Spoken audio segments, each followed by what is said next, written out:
Good evening. Welcome back to the Washington Outsider Report on the Coalition Radio. For those newly joining the program, my name is Irina Zuckerman, and I'm the editor-in-chief of the Washington Outsider. With us today, we have Dr. Jason Olson. He is an expert both on the U.S.-Israel policy and relations and on the Indo-Pacific. And we'll be actually bringing these two topics together to examine the threats in the Indo-Pacific and also to look at the relationship between other regions, specifically the Middle East, as well as Russia's involvement and role, and their impact on the situation in the Indo-Pacific and vice versa. A lot of these times, these issues tend to be decoupled by analysts, but I think it's important to take a holistic look at the general picture because nothing is isolated these days. We have a geopolitical situation that is highly globalized. The threats, the coalitions of threat actors are very much globalized, but so are the new coalitions being built by the US and its partners, and we'll talk about it as well. Dr. Olson, thank you so much for joining the Washington Outsider Report. Before we get into the meat of the discussion, please tell us a little bit about your background and how you came to enter these two seemingly different areas. Thank you, Irina. Yeah, I'm glad to be here, and yeah, I am a scholar. I'm not. My opinions here. I will not be speaking on behalf of the United States. I'm just speaking with a scholarly hat. I uh, I completed my PhD in Near Eastern and Judaic Studies from Brandeis University in 2016. Um, and I had multiple fellowships with Israel Studies, especially the Schusterman Center for Israel Studies there at Brandeis. Was initially went into this field because I was very concerned about the teaching of about Israel on college campuses. Just having um, the courses that I had taken in undergraduate and experiences of other friends. Um, I I I felt that it was a misrepresentation to portray Israel as a settler colonial state that was like alien and uh, completely foreign to the region. Because as I understood it, just from at a basic level, um, the I saw the Jewish people as indigenous to the Middle East and indigenous to the land of Israel, and uh, and I had always perceived Zionism to be uh, in a kind of indigenous restoration movement of a diasporic people returning to their homeland and entirely proper upon returning to a homeland to build a state in order to protect oneself and create a culture and a presence that's permanent. Think I think a people needs a state to establish itself permanently in its land. So to me, those were all very reasonable issues, but I saw what was happening in different pockets of American academia is very troubling, and so the program that I engaged in at Brandeis was very helpful to me because it helped me to acquire a whole range of intellectual and scholarly tools to understand this issue accurately and contextually. And so I'm very grateful for that. And I also studied the broader Middle East and especially the development of Iran after the revolution of 1979 and all the internal, domestic issues that went into the Iranian Revolution and trying to understand Iran's interest in the region. And I also, studied the Arab world and um, up the tensions between uh, monarchies, military governments, should I say, and the Muslim Brotherhood as Mhm. a a kind of a more popular electoral based Islamist movement, which I also interpret as a neo-imperial movement. That's, I'm happy to talk about my thoughts on that. Mhm. I see the Muslim Brotherhood as its creation is very connected to the demise of the Ottoman Empire. In 1924 we have the termination of the Ottoman Empire. In 1928 we have the creation of the Muslim Brotherhood. I see those two events as connected, and the Muslim Brotherhood's goal is to reconstruct a pan regional religious empire, and breaking down the borders and the sovereignty of states that were created um, after World War One, and then we had mandates after World War One, and then eventually states after World War Two. But trying to reverse history, and those are your three main options in the Middle East. But then I've also done a lot of work on Indo-Pacific issues, um, especially with the Korean Peninsula and Japan, um, Singapore, South Asia, and the Indian Ocean. Um, and so I'm very keen on understanding all these issues in a holistic way, as you mentioned. I also kind of am a thinker that uh, looks at issues based around oceans, having a maritime background, and so I think that when we can couple issues that between countries and international relations, uh, when we look at the oceans that they share. Mhm. So I think that if I try to couple anything or decouple anything, I do think like Indian Ocean, Pacific Ocean, Mediterranean Sea. I think these bodies of water that are shared by countries actually help us understand competing interests a little better than artificial boundaries, because I think oceans are quite natural boundaries. Um, and so, yeah, I mean, even if we look at the Mediterranean Sea, there's so much history there between the southern European countries uh, of the Mediterranean Sea and then North African countries, and the history of colonialism, um, projected from Southern European countries into North Africa. There's a history there.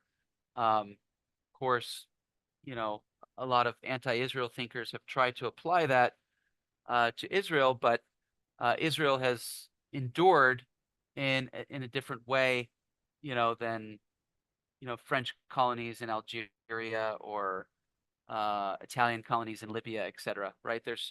I think a lot of scholars try to categorize it in that way. You know, gratefully, I have tools to look at that more critically and deconstruct that a bit. But yeah, those are kind of the range of my interest and background, and um, I am I'm obviously I'm very pro-American.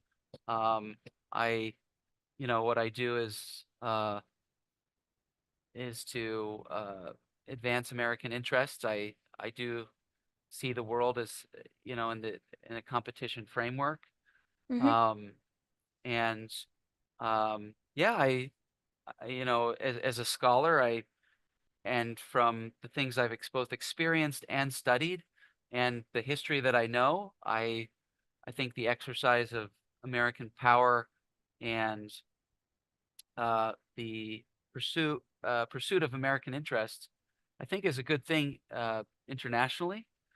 And I still believe and have witnessed, many of America's allies and partners are still looking to the United States for clear leadership with strategic vision, and I think that it's incumbent upon Americans to prepare ourselves, our own generation, and generations that come after us to be a leader in the world. I think that's our responsibility. My personal background, I um, my grandfather uh, one of my grandfathers was an American Jewish World War II GI who, fought in Europe and in Normandy and carried a sense of the responsibility that he had as the greatest generation. So that's kind of,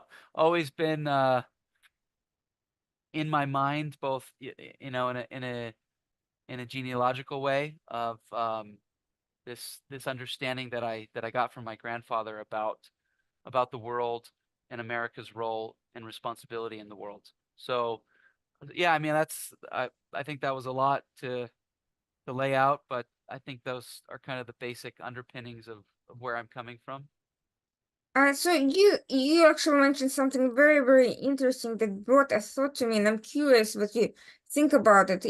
Touching on this issue of indigenous Jewish population in the Middle East, and a lot of the conspiracy theories about Jews being allegedly white European conquerors, and I am curious whether and I haven't seen a lot of it in terms of academic scholarship, to kind of to look at the patterns of global trade in ancient global trades and the pattern of Jewish merchants traveling Hmm. around the Mediterranean and the Arab world, and kind of bring Yeah. it into this discussion of how today the Middle East and the Mediterranean are so polarized along sectarian and religious lines, whereas in the ancient world the dynamic was completely different. You had a very um, mixed, very multifaceted society where people of different backgrounds, pagans, Christians, Muslims, and Jews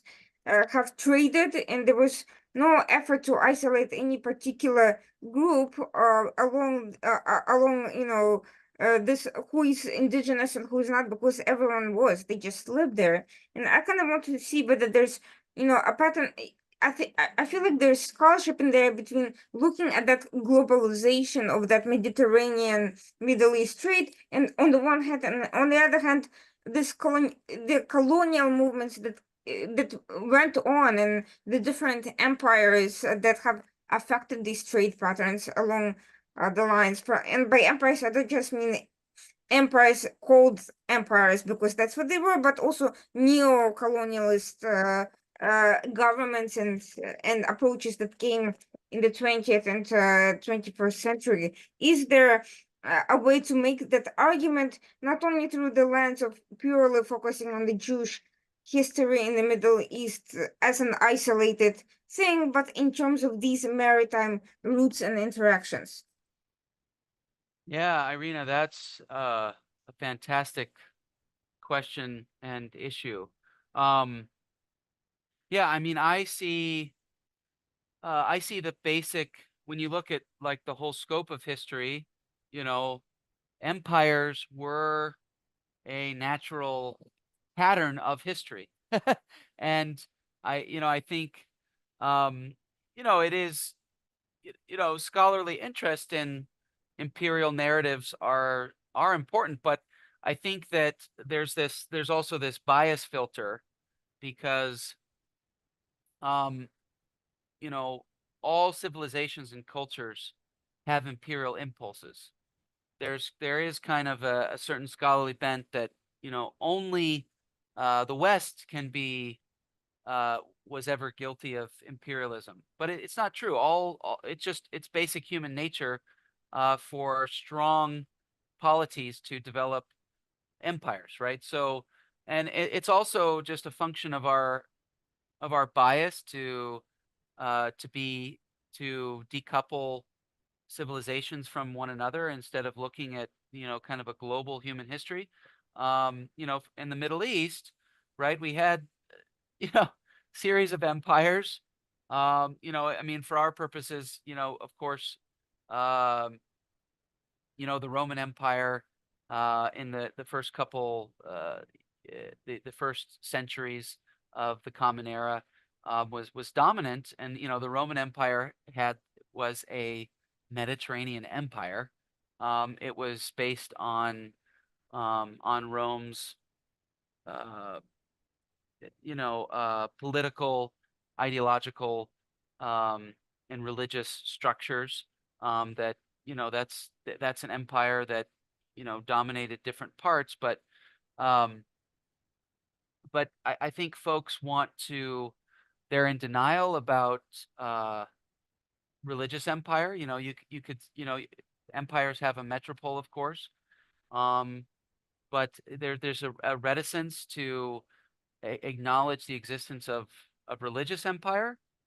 But there's religious empire is a form of empire. So when you look at Islamic history Mm-hmm. and you look at the growth of the religion and the state, and frankly the imperial model of the Prophet Muhammad, and there's a lot of debate there, right?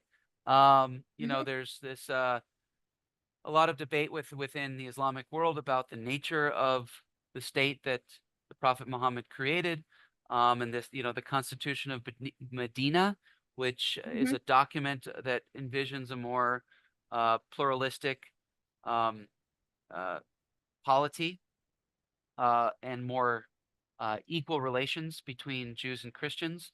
That's very interesting topic. There's an organization called Impact SE that I would recommend, Mm-hmm. and they've gone into, I think it was Dr. Eldad Prado from the Hebrew University went in and analyzed like the Emirati United Arab Emirates curriculum, where he found this interesting interpretation of Islam that I think eh, looks at interprets what the Prophet Muhammad was doing was is building a religious community rather than a hard religious empire.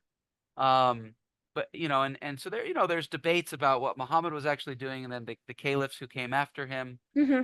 and those are all debates that we could get into, but and I do think that there is diversity of thought, but when you get to like Caliph Omar and his push westward, I mean I can see um I'll just say that I can see some of these signs, of uh there in the Prophet Muhammad's time, there was a need to create state structures in order to protect religion. Um, in my that's my personal interpretation. I don't think that Mm-hmm. Islam as a religion is inevitably predisposed to empire, Mm-hmm. but I do think that later caliphs, Mm-hmm. uh, using the potency of the new religion that was born, took advantage of the Mm-hmm. religion to create uh, imperial structures that we had seen in the Middle East and the Mediterranean, right? Mm-hmm. Um, and and conquering territory. And really the problem that I see was when these caliphs as emperors began to subject religious minorities to an inferior status. Mm-hmm. Because I also did, for example, I did research on the Prophet Muhammad in Abyssinia. I think that the Abyssinian episode in the Prophet Muhammad's life. I just have to go back to that just to make my point clear. I think he I think he really viewed Christians as his equals in the Abyssinia um, uh, episode of the Prophet Muhammad's biography, right? So he's, he there. So there, I think there's these resources of tolerance that um, countries like the United Arab Emirates are tapping into. However, uh, when we have this religious empire um, that is subjecting Jews and Christians to the dhimmi status and an inferior status, and then establishing empire over them. I think a lot of scholars kind of ignore that, or they reject that, and they don't interpret that as as a historical form of empire. But nevertheless, we speak about the Ottoman Empire, and everybody says it's an empire. Um, of course, it's being projected out of Istanbul. Being projected out of modern what's now modern Turkey. Um, but no, there's at least the Mediterranean, Middle Eastern regions. Empires have been the natural state of history and the competition of empires. Um, and so of course, we look at imperialism as, I think many scholars look at imperialism as an evil thing. But my point is just that, every culture, almost every culture and civilization has had empires. And even in our current situation in the Middle East, I think part of Iranian identity right now is a memory Mm-hmm. of Persian Empire. So, I think deep within um, Iranian historical identity is a desire to reclaim regional empire. And so I think in, most recent histories, it's the Turks have had empire, the Iranians or the Persians have had empire, and Arabs have had empire, right? So these are all bubbling beneath the surface. And so it's really strange when the only ethnic and religious group that many scholars claim to be guilty of empire is the Jewish people, who have a very, very tiny state.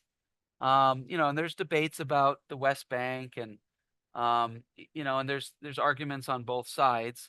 Um, when you're talking about Hebron, Hebron, or Bethel, or Shechem. I mean, when you're talking about biblical cities that Jewish people obviously lived in, that um, I mean, we could have a debate about whether that's imperial to live there or try to claim sovereignty there. Um, but when the ambition is just to reclaim sites that Jewish people have lived in the past, I don't judge that to be imperial. I think imperialism is projecting and acquiring sovereignty over territory that you've never had an indigenous claim to. So that's, I mean, right, a Jewish presence in Hebron is indigenous. I mean, there's no now, also Arab presence in Hebron is also indigenous in a way. So that's part of a debate about the Israeli-Palestinian conflict. But this denial that the other players in the regions don't have a kind of imperial ambition, I think I would argue that Turkey's relationship with the Muslim Brotherhood is a desire to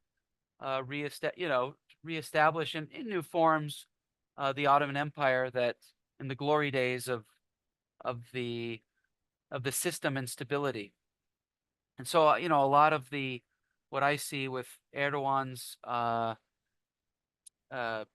language, hostile language toward Israel right now is it's part of that historical context because he wants to be, the new. I think in some ways he wants to be a new Ottoman emperor, and of course he used elections to come to that place. It's a very popular idea because the restoration of glory is a big deal. I mean, it's also there in Chinese thought and Russian thought. Um, and we have as a globe, we have not moved beyond the potency of establishing empire. Um, and it's not done from the human experience, no matter.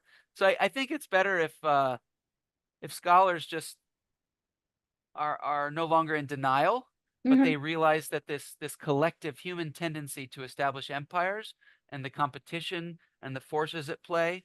Um, and so like I said, I think and that's the dynamics between Turkey and Iran are very interesting in their desire to establish regional hegemony. Um, the Muslim Brotherhood is kind of a subterfuge force that tries to enable these desires at uh, religious imperial unity. Um, and that's why you have this interesting situation with Qatar, is kind of a a a voice for this this view of the region. But then you have very interesting things happening in the United Arab Emirates and spilling over to Saudi Arabia, have already happened in Bahrain, where these Gulf countries um, have really they're monarchies, of course. That's what's so interesting in the Arabian Gulf has developed these monarchies, whereas North Africa developed kind of uh, military governments, should I say? Um, and so, um, and as well as you could say Syria as well. But these options are very interesting, and I think that um, the complexity is getting lost in scholarship um, and students are. I'm very concerned not seeing all the extreme complexity. It's kind of uh, right now we're experiencing like just a caving in of anti-Semitism as a way to simplify very complex issues. And ultimately anti-Semitism is in many ways it's just a way to reduce complexity and just blame the Jewish people for the complexity of problems that one cannot understand. And so, um, but I hope I've deconstructed a little bit of what I see as some of the challenges between indigeneity and empire, and that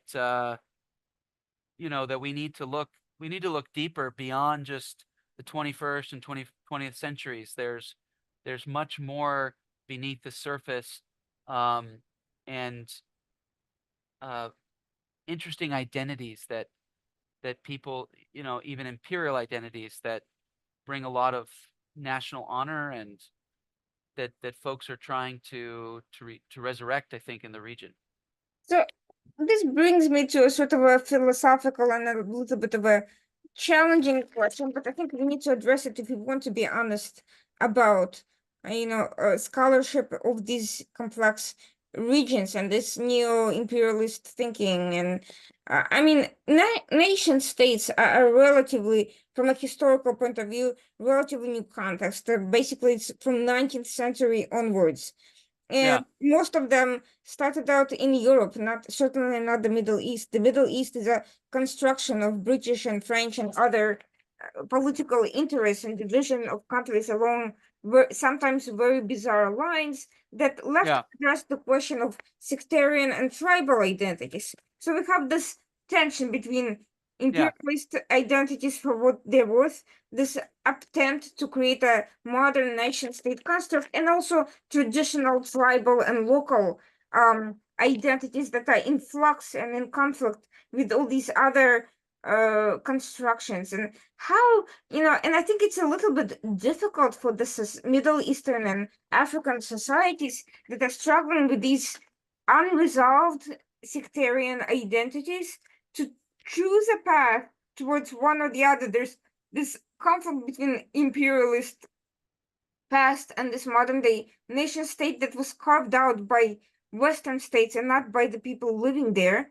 And also these tribal movements and tribal identities that have been the underpinning throughout the entire history, be it imperialist yeah, modern day. So how do yeah. we create how do we reconcile these political constructs that left the peoples living in those countries with a very confused sense of identity that is meandering and which is also being misdirected towards anti-Israel and anti-minority and anti-Semitic movements simply because there is no clear way of how to resolve these conflicting models.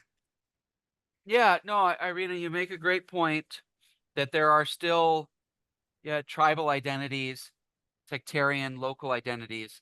Um, But I think that now that we're in the 21st century, Mm-hmm. it the direction that the world has moved for us to try to get along with each other is, I think, building identity based on modern citizenship. Mm-hmm.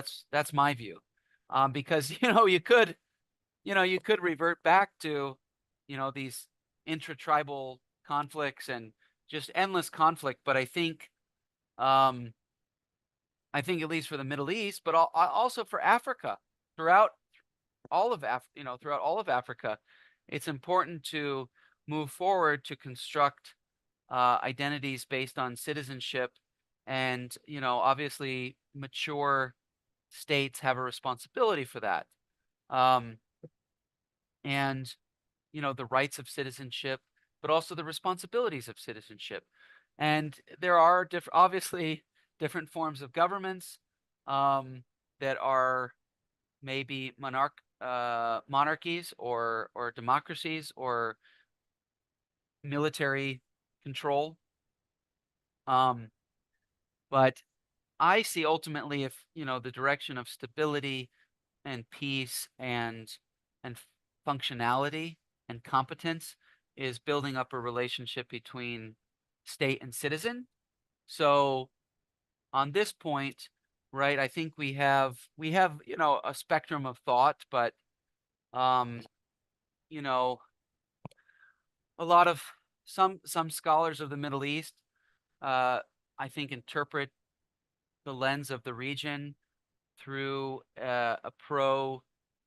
honestly, like a pro Muslim Brotherhood lens, Mm-hmm. because they're captivated by the argument of the Muslim Brotherhood, that the Muslim Brotherhood says, look, we are working in an electoral system. We are creating political parties. We are running elections. We are running candidates. I mean, look at, Mohammed Morsi in Egypt, right? Mm-hmm. And so I think we have people that place um, democratic functions as their highest value, and which makes sense, right? I mean, um, there is a noble piece to that, right? And so when I'm talking about like Western scholars, and they see, well, look, this group, I may not like what the Muslim Brotherhood says about Jews or Christians or women, but they're using democratic processes and institutions, so to speak, to acquire power. And so I have to respect that. And then on the other hand, you have like the Arab Gulf monarchies, right? But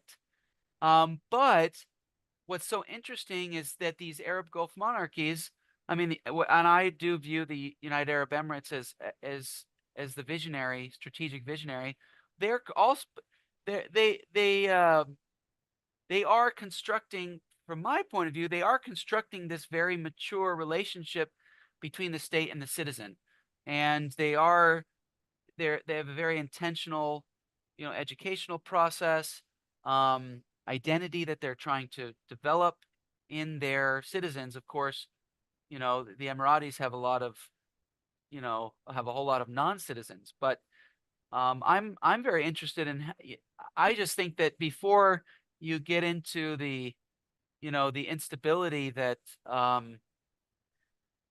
uh, there's a lot of instability that can be created when you're opening elections to Islamist parties that sometimes desire to deconstruct the sovereignty and the borders of the state in which they're acquiring power.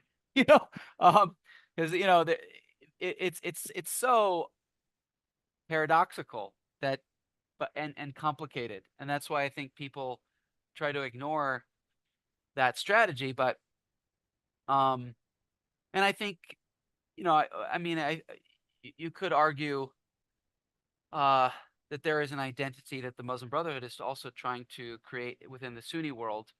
Um, I just think, unfortunately, um, that there's no space for Jewish and Christian equality. And so for me, the values, the values argument, um, for me is the priority over the democratic institution argument, um, which i- which is which is what makes the Middle East such a complicated region because I think is when we're Westerners or we're Americans, we want to project our models onto the region, Mhm. and and when we don't try to understand the region from the bottom up, um, and and I think that that's important to do, and to try to understand the decisions that states are making throughout the region. But um, post October 7th, I think, I mean, we're still living through this history, but I actually think the biggest lesson learned of October 7th is that Israel is not going away. Um, and I think a lot of leaders in the region are, I mean, there hasn't been a major war like this, right, since like 1973, as many commentators have said. But if you take that Israel is not going away, then that sends, I think, a strategic message throughout the region, similar to the Arab Spring. Mhm. So I think that if you take the Arab Spring and then you take October 7th, right, the Arab Spring did a lot because it showed, um, the chaos and the intolerance that can be brought to the region by disrupting some of these military or monarchy structures. I mean, um, and uh, so I mean, I think you gotta take those two together. What is uh is what I think will add some more clarity to the direction that the region's going, and how the Arab Spring and October 7th have affected, I think, the way that Arab states, moderate Arab states, are thinking about the future of the region. Um, and it's extremely complicated. And the United States, sometimes as Americans, we want to pull back and ignore the Middle East um, because it doesn't have uh, the type of states that we like, that we want to deal with. It has very religious states, or it has, monarchical states, or states that are led by the military. And so we want to, we feel uncomfortable or unethical to develop deep alliances and partnerships. But that's just the nature of the region. So from my point of view, and this is just a much grander strategy, is if the United States is in competition with China, well, China is working its interest to both its east and its west. So, and China obviously doesn't, doesn't have the the ethical uh, blockages to, to go and work with non-democratic countries. Um, and so I think we just need to pull back because from an American point of view, the United States, when it entered World War II, it had to make a full alliance with the Soviet Union, which obviously these are two, very divergent worldviews. But in order to defeat the threats of the time, which was a radicalized Germany and a radicalized Japan, this alliance of convenience had to be struck. And so obviously it as you could, I'm sure very well, with how that erupted into the Cold War after the victory of World War II. But I think as Americans, we have to be more flexible in our thinking, especially, our national interest thinking, our strategic thinking, that we need to, in my view, really embrace our interests and understand the complexity of them and what's at stake much more clearly. And unfortunately, I think a lot of scholarship in academia kind of undermines these issues because academia has become so narrowly focused, you know, and so squeezing the lane of inquiry, where what I'm talking about is like zooming out and looking at grand strategy. And so if I can make any plea to fellow scholars, is like pull back and look at grand strategy and really think about, the future, um, and really think about, you know, future generations, uh, you know, and what they're going to inherit from the decisions that we're making today. Um, and I think we have the intellectual horsepower to do that. It's just I'm I'm still trying to unpack what happened to American academia that so few are focusing on American national interest and grand strategy.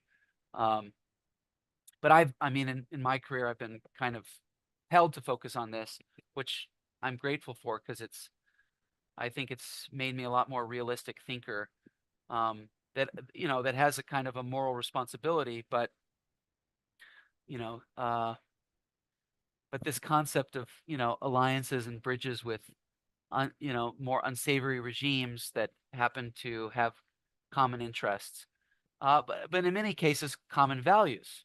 Mm-hmm. That's what's been so interesting about my research with the United Arab Emirates, is that the United Arab Emirates has developed this really amazing vision of religious identity and political identity that can view Jewish people and Christian people as equals, as partners, as friends, an Abrahamic concept, um, and that they developed really on their own by the constraints of the region. So it's like the the region can also produce very beautiful ideas, um, that we can learn from, because we're in the midst of this chaos in the United States where students and faculty are embracing terrorist organizations that view Jewish people and Christian people as infidels.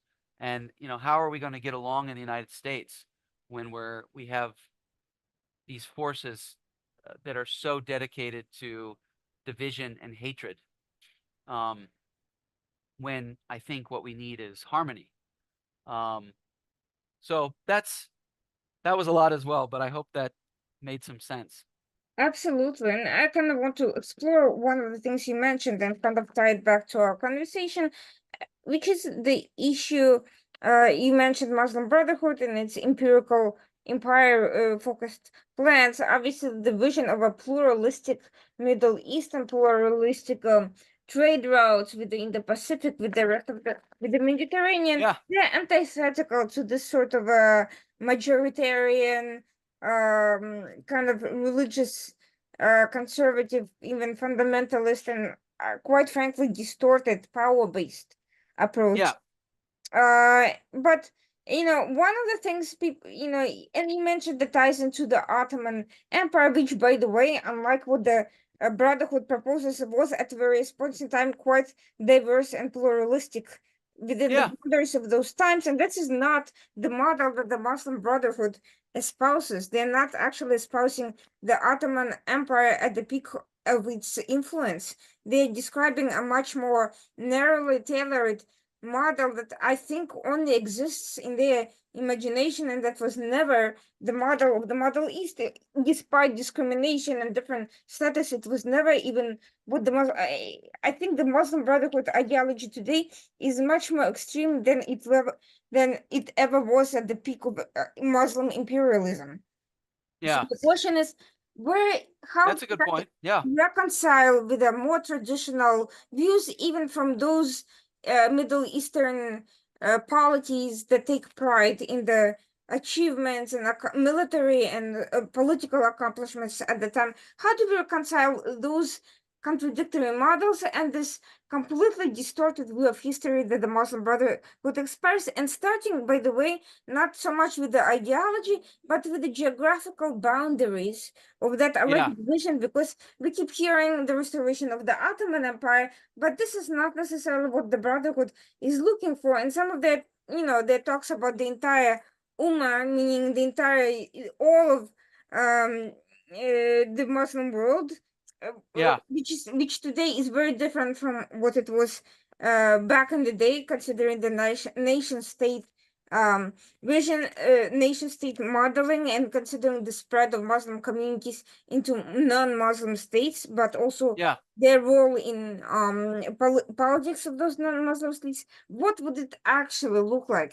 Is there any What is the geographical vision of the Muslim Brotherhood how far would it actually stretch? Does that encompass India, for instance? Because India was at one point under the Mughal rule quite Yeah. successfully. So I can imagine Muslim Brotherhood being able to bring to India or to any other place what the Mughal Empire brought back in the day. How do we where does it start? Where does it end? What are the boundaries? What is the actual vision? What are we really talking about here? No, Irina, that's great. I think there are two principles that you have to hold on to. Mhm, I mean, we already discussed the imperialism principle or the neo-imperialism, trying to start an empire, but also fundamentalism. So I think that's what the potency of the Muslim Brotherhood is both fundamentalism and imperialism. So fundamentalism in the sense that um, it's well, when I try to define fundamentalism, right? I just, I mean, the simplest definition is a fundamentalist is someone who perceives the other to be infidels. mhm, That's really it. So I think you have fundamentalists and you have pluralists, and fundamentalists that they say this religious other or ideological other is an infidel and they are my enemy. A pluralist says, okay, this other religiously or ideologically, they believe differently than I do, but I can accept them. I can disagree with them, but I can accept them in a space of equality. So I think that this is really the underpinning, and this is what the Muslim Brotherhood is trying to project through the region. Um, and it is kind of like a lost cause, right? It's also very similar to us here in the United States with our neo-Confederates, although their structure is based on race. Um, but and it's obviously died down. But look at the Ku Klux Klan. The Ku Klux Klan sociologically and environmentally is a very similar movement. This group that of revisionists or trying using different types of tactics, right? The Ku Klux Klan ran in elections, but they also did terrorism. And what are they trying to do? Racially trying to reassert white racial dominance over blacks and other racial minorities. Um, and so there's these patterns, but I think, yeah, I mean I'm there's variations in Muslim Brotherhood tactics and strategy operation.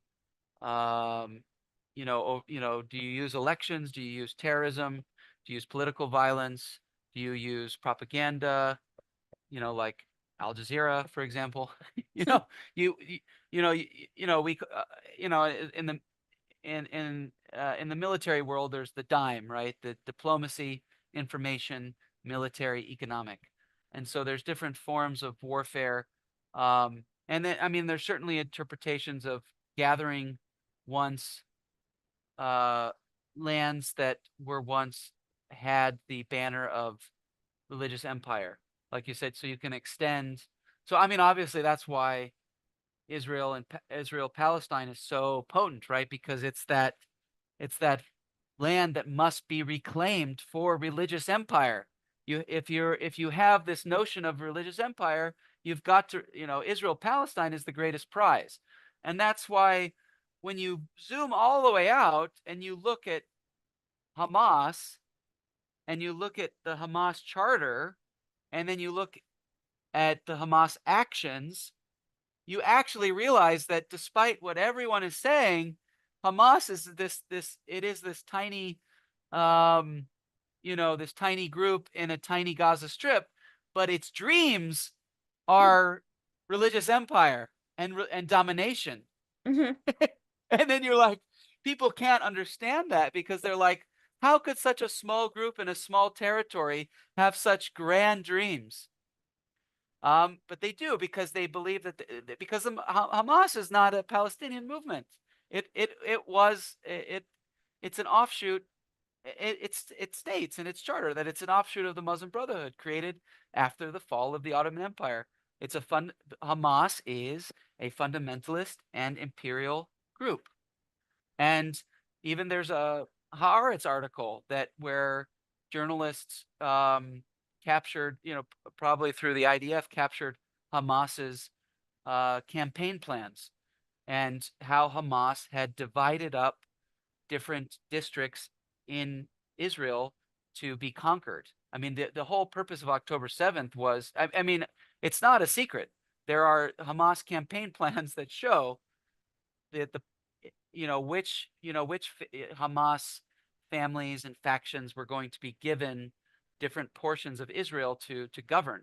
So they were, and there was even ideas. Okay, this is what are we going to do with the Jews? Okay, we could kill some, but some of them we might need. I mean, there's even documents. Some of the Jewish scientists and the Jewish engineers and the Jewish STEM people, we're going to need to keep them because we're going to establish religious empire over Palestine, and we need to keep some of those Jews. But obviously, they failed spectacularly.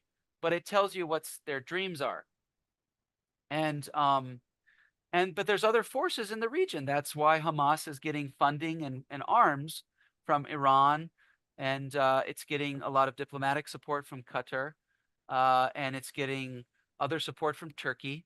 You know, so I mean, people want to isolate Hamas as this tiny group in the tiny Gaza Strip, but they don't realize, Turkey, Iran, and Qatar are fueling this little group as it's and then you kind of restructure your whole, you think about the Roman Empire and how the Roman Empire's got this battalion, you know, that's extending its power. So really, it's much clearer to look at Hamas as this forward deployed battalion that's trying to take the fight to the Jewish enemy, and that's then October 7th actually makes sense. It's evil. I can obviously I condemn it, but it makes sense Mm-hmm. of what Hamas's strategy is doing, and now Hamas is trying to bring in, by Hamas's insistence to keep the hostages, to keep the war going. Hamas is trying to bring, I think, Iran and Hezbollah deeper into this war. That's because trying to activate their their allies. Um, I mean, so October 7th is also a trigger for a regional war, which we've seen those spates. We've seen the spates with Hezbollah, the Houthis, Iran. Um, so, but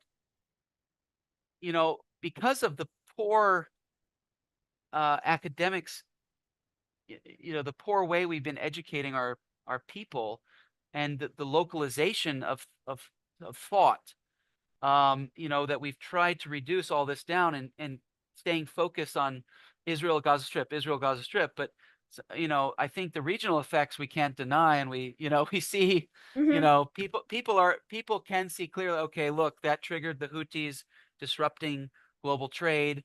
Hezbollah is trying to, is increasingly uh, unhelpful to stabilization. And then you look at, and then people are beginning to realize that Hamas is not this isolated um, figure. It's really just a forward deployed battalion that's right on Israel's doorstep. Um, and even that explains the Egyptian, Egypt, and that's why Egypt has also, also closed off its side of the Gaza Strip, Mhm. because Egypt, is not on is not on Iran and Hezbollah and Hamas's side. It's Mhm. Egypt's trying to protect its own interests. But to me, that's very simple and very clear. But I'm sure to listeners, that sounds extraordinarily complex. Um, but you got to dig in harder. I mean, I'm afraid of just intellectual laziness Mhm. and narrow-mindedness. You just made a very, very important point, which I think has been entirely missing from the discourse. It is true that there are plans and efforts to destroy Israel by Iran, by Hamas, and by so forth. They're dedicated to it. They've made no secrets about it. Iran proclaimed it in 2015, their 2040 plan. Hamas has it as part of its charter. The Houthis have it as part of their slogan. All of that is nothing new.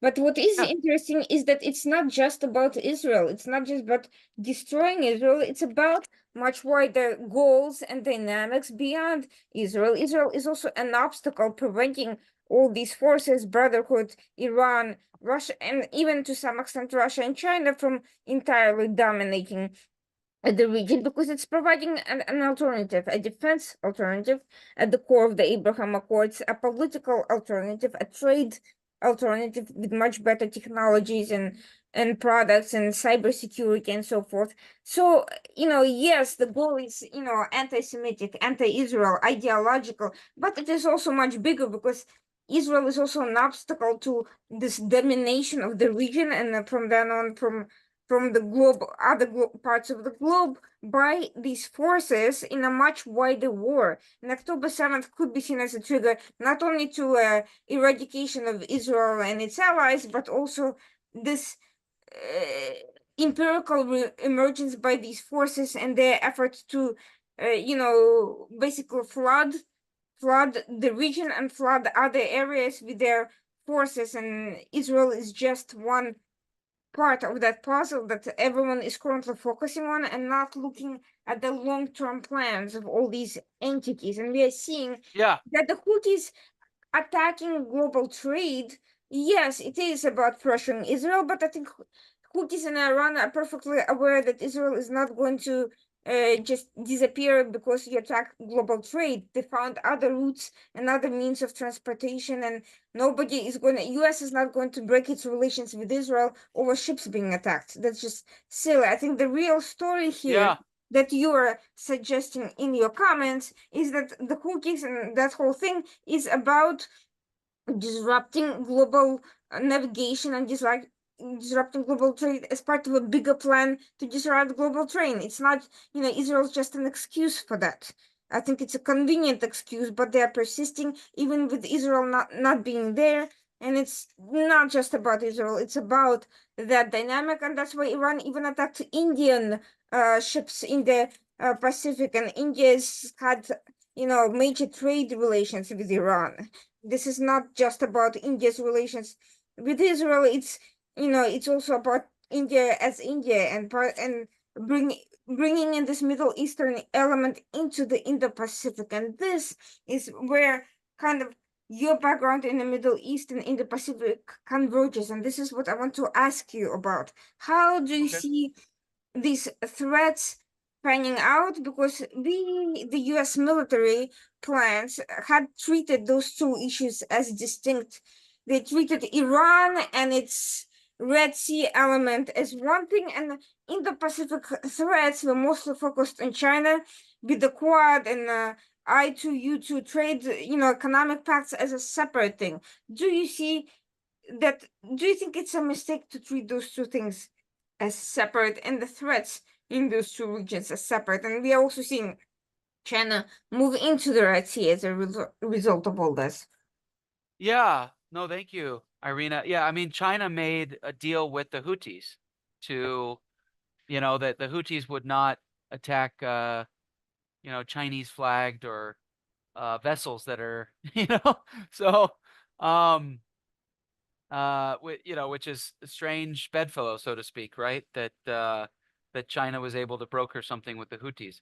Um, but right, like, you have to, I think you have to put yourself in the mindset of China, and China's doesn't just, you know, decouple its strategy and say, "Oh, we have a eastern flank strategy, and then we have a very separate western flank strategy." China has substantial power, and it's going to project its power in every direction that it can, right? Um, and so I think it's as long as we're still focused on the West, right? I mean, we already seen in the past, like about 2 years, China bringing Iran and Saudi Arabia to Beijing to reconcile. I mean, China was the Abraham Accords, so to speak, between Iran and Saudi Arabia. China renormalized relations between those countries under using their substantial power. And then China just brought a couple weeks ago brought Fatah and Hamas to try to reconcile Fatah and Hamas, which obviously is bad for Israel, and is also bad for the United States, because then, by pushing Fatah and Hamas together, and keeping Hamas's dream alive. Like I said, if you think about Hamas as the forward battalion of, Iran's uh, interest in the region, then you're keeping Iran's power at the doorstep of Israel. If um, and China wants to. China knows, just in my view, from understanding the newspapers, China knows that the United States is quite attached to Israel. So um, Israel is America's most important ally in the well, then we could get into yeah, we could, if we really zoom out again and we look at, you know, all the countries to the west of China, and we think about American interests and American allies to the west of China. Um, you know, you Israel is small, but very critical. I think obviously the Saudi Arabia and the United Arab Emirates as we move a little bit further east, and then of course as we move even more east, we have India, right? So, uh, I haven't constructed a full strategy on this yet, but if you pull back and you're trying to think about a west, China's west, a western China's western flank strategy, Mm-hmm. then you have to you have to lean in to all the available American allies and partners. You know, so that's why personally, right? Uh, Personally, I'm not speaking on behalf of the government, but I've been very pleased to see the United States digging in, re leaning back in to our relationship with Saudi Arabia, because we need, from an American point of view, we need all the allies we can get to the on the western flank of China. And obviously that includes that includes these countries that I mentioned. And so the strategy is, how do you bring these countries together to cooperate together so that we can project American interests and align our common interests in a way that we can keep stability, security, economic prosperity, that benefits all the allies and partners. So that's why I make this very stark comparison of how the United States engaged in a really a formal alliance with the Soviet Union in World War II. That we have to overcome our reticence to partnering with regimes and countries, um, because maybe we don't like some of the. I get it. I mean, there's, we should always be uh, uh, aware of human rights issues, Mm-hmm. and that has to be part of our foreign policy formulation. But You can't, when we're in this situation where we have an explosive war in Europe, an explosive war in the Middle East, tensions in the Indo-Pacific, uh, when we're in this extraordinarily unstable situation, we can't, it's not the, we should always deal with, the human rights issues, but you can't put that as the number one issue when we have all these other interests, you know? Um, and it absolutely needs to be part of the discourse, but you can't, I don't think we should throw our allies and partners to the curb just because they're, you know, they're not dealing with human rights exactly the way that we want them to, or we think they should. Also, they have different situations. For example, the United Arab Emirates, right? They, they are contending with this pressure from Iran and the Muslim Brotherhood, a Mhm. Shiite, a Shiite fundamentalist plus imperialist movement, and a Sunni fundamentalist plus imperialist movement that are converging on their sovereignty, their interests, their security, their stability, their amazing model of economic prosperity and global trade, which is, so there's just we that's what, again, the narrow-mindedness of our intelligentsia, that's really become a weakness for the United States of America. I'm saying, okay, I'm saying we all have moral and ethical commitments, and I don't criticize my fellow scholars for those their conscience. But when you look at the what it takes to run a state and the responsibility that states have for the security and economic prosperity of their citizens, I think we're just, so many scholars are so irresponsible. And I mean, I hope this message, whoever hears it, just wakes people up a little bit. And there's so many more interests than just your narrow moral and ethical um, obsessions, right? We have a responsibility to everyone. We have a responsibility also to future generations. And that's kind of how I come to the conclusions that I've explained. So we're kind of fighting multiple wars at the same time, and they're all, you have distinct imperial ambitions of Russia, China, and Iran. You have the Yeah. North Korea, jumping opportunistically to, amidst this crisis and threatening South Korea much more potently than it has in years, simply because there's chaos, and the more chaos you have, the more opportunity for additional conflicts and aggression. You have the Muslim Brotherhood exploiting and instigating the situation to create its own allies and bizarrely allying with China, Russia, and other secular kleptocracies and so forth. And you also have and you have all these conflict, and you have all these independent agendas and objectives that overlap and conflict with the respect to the interests of the varying parties converge against the West, and the West, also is split up among various internal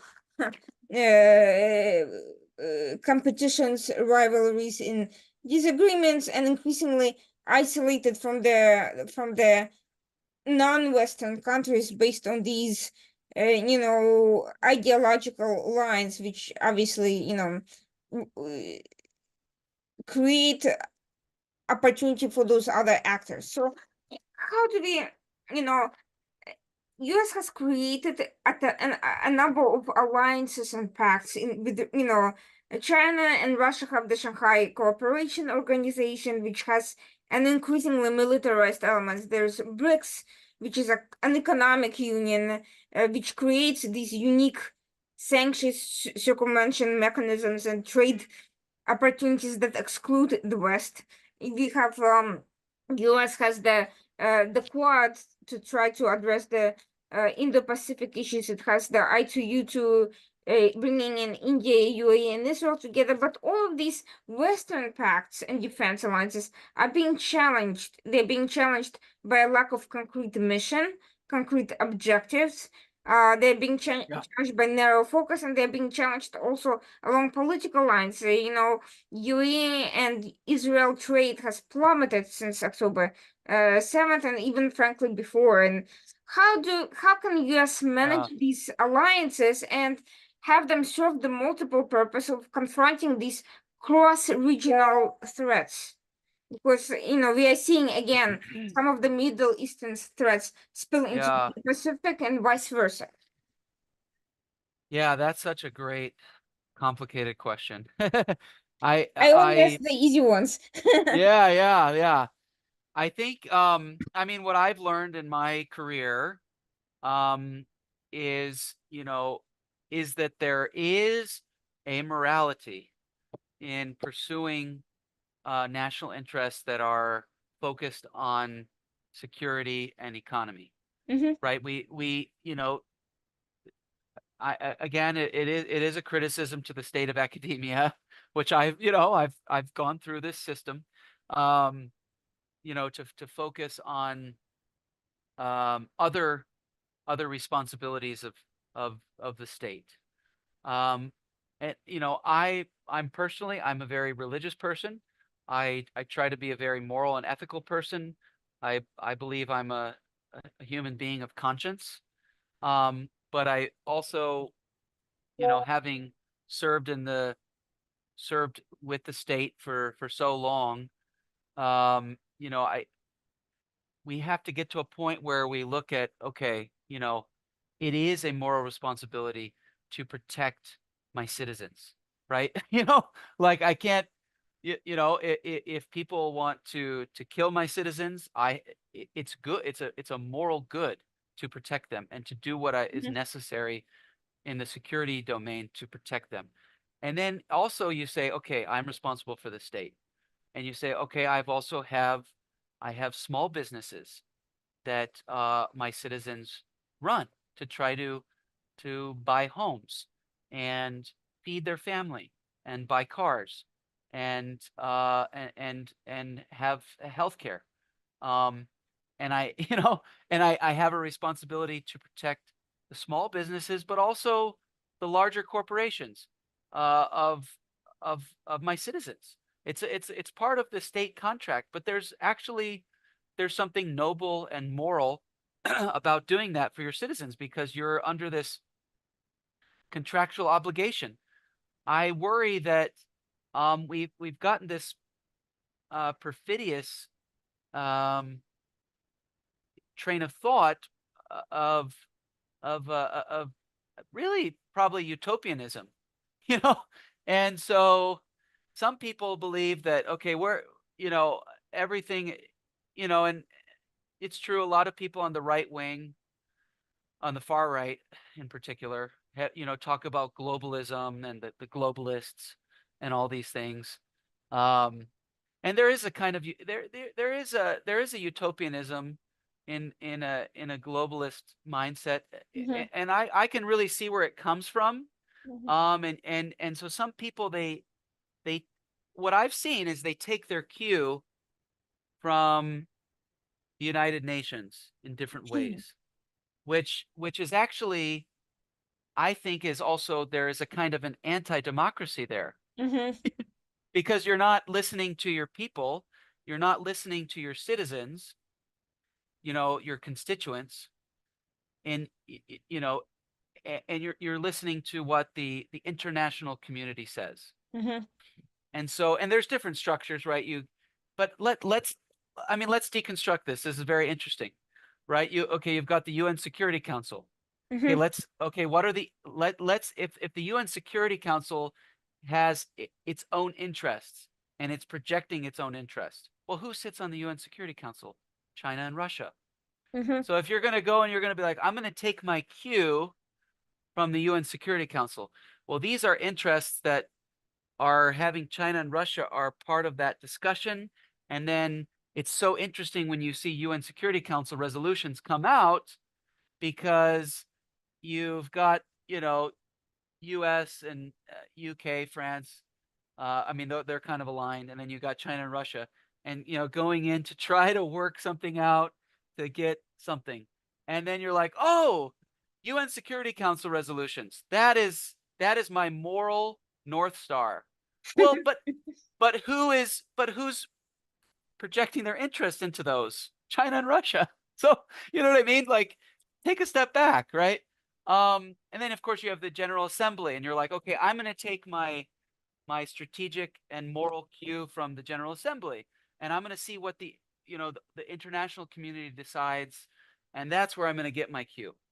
And this is why people can't understand the stark contrast between like the US Congress and like, what's coming out of the United Nations.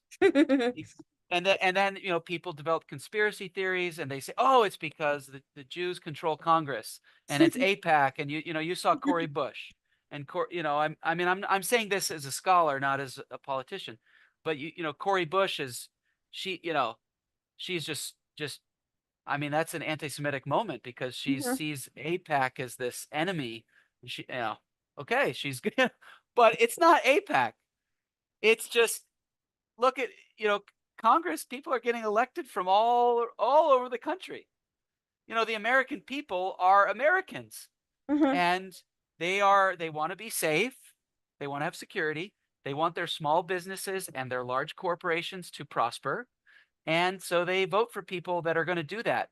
And they see America, they see Israel, most Americans see Israel as sharing their values, their civilization, and Israel as an ally in the region compared to Iran. I mean, when as you said, it's always death to America, death to Israel, death to America, death to the Jews. It's so most Americans, so if you want to, so I do believe if you want to see what are American interests, you do see what is Congress doing, what laws are they passing, what resolutions are they signing, how are they forming their budget, and then you really start to see that's because that's democracy. That's what the American people want. It's not a conspiracy. It's not the Jewish lobby. It's just basic American national interests, as opposed to, so I also worry about the cosmopolitanism and the globalism in this sense, that so many of our thinkers, I guess they feel like they're a global elite by, you know, Mhm. the UN Security Council resolution is everything, but it's not because, like, let's see, we have a moral responsibility to uh, protect the interests and advance the interests of our own citizens. That was the beauty of creating the nation state, right? So, um, to have the Lockean philosophy of the contract between the state and the people, right? And that the people can um and for me, that's worth defending. But again, I mean, I mean that, and that's what's working for the United States. Every country has a different, but that the constitutional system, I think is worth defending and understanding. And we've also, as a country, we've lost an understanding of that, because we're not teaching it. I Mhm. mean, I feel like if we want to reverse everything, like in every American higher education and you know maybe higher levels of K through 12, we should really we should actually be able to everybody should be able to understand the Federalist Papers. I mean, how many people understand the Federalist Papers anymore? Um, you know, we it's I'm afraid it's a laziness, it's a simple oversimplification. Um, and but we have values, we have underst inspired insights that can help guide American strategic thought. I mean, that was kind of I tried to break that down, but those are kind of the issues that I'm concerned about in the United States. But how can we translate these realities? The fact that U.S. right now, or a lot of the people in U.S. attempted to take cue from anti-democratic, authoritarian, and human rights abusing international community for the Yeah, most part, rather than channeling pushing the international community in the direction that is more in line with the respect for the uh s- the laws of and rights of other countries to coexist securely and peacefully, and basically yeah, rather than giving this direction that is based on our own, not just our own interests. Obviously, every country will push its own interests. That's natural, but also on some sort of a vision that creates a respectful framework for coexistence and cooperation. I'm not a fan of completely saying, "Oh, well, we should be isolated and not deal with anybody." I think that also does not serve No, our no. interests well at all. I think we should be trying to push and engage and create a better vision for the international community and not merely just take cues for Yeah, it for the sake. I think this is where we're kind of facing a situation where neither political side is really has a vision of how to do that. One wishes to completely self-isolate and the other side just wants to go along to yeah. get along. Uh, Oh, that's interesting. Yeah, yeah. That's a great point. And in the middle of that, we are facing these tremendous crises that require some form of cooperation, and we have those frameworks, and those frameworks are not being utilized properly. So this brings me back to the question of these existing alliances in the Indo-Pacific. What can the US do right now to reinvigorate them and to have them serve a bigger purpose than these very narrow agendas that, I mean, looking at the Quad gatherings in Tokyo and other places, I'm seeing a lot of focus on climate change, not a lot of focus on Houthi, on Houthi missiles reaching the Indo-Pacific or China entering the Middle East. Can the Quad actually have a bigger purpose than the some narrow military exercises in the Indo-Pacific? Can it have a larger Yeah, structure? Can I2U2 be reinvigorated to kind of serve the purpose of overcoming these imperialist impacts by Iran? Can UAE be brought back from its from the brink of having to balance with Iran and yeah, and deal with these Arab League type pressures and kind of return to a better alliance with the United States and with other countries? What can be done to that effect? Because we have the mechanisms, but we don't seem to have a strategy or a purpose or any sort of a way yeah, of dealing with these cross regional threats. And you yourself mentioned how in the Pacific and Middle East are now cannot be seen in isolation. So what are we doing there? yeah. Wow, this is the grand strategy. Um, thank you. Um, well, what comes to mind, I think we should always be pursuing deterrence. Mm-hmm. Um, but deterrence requires so much.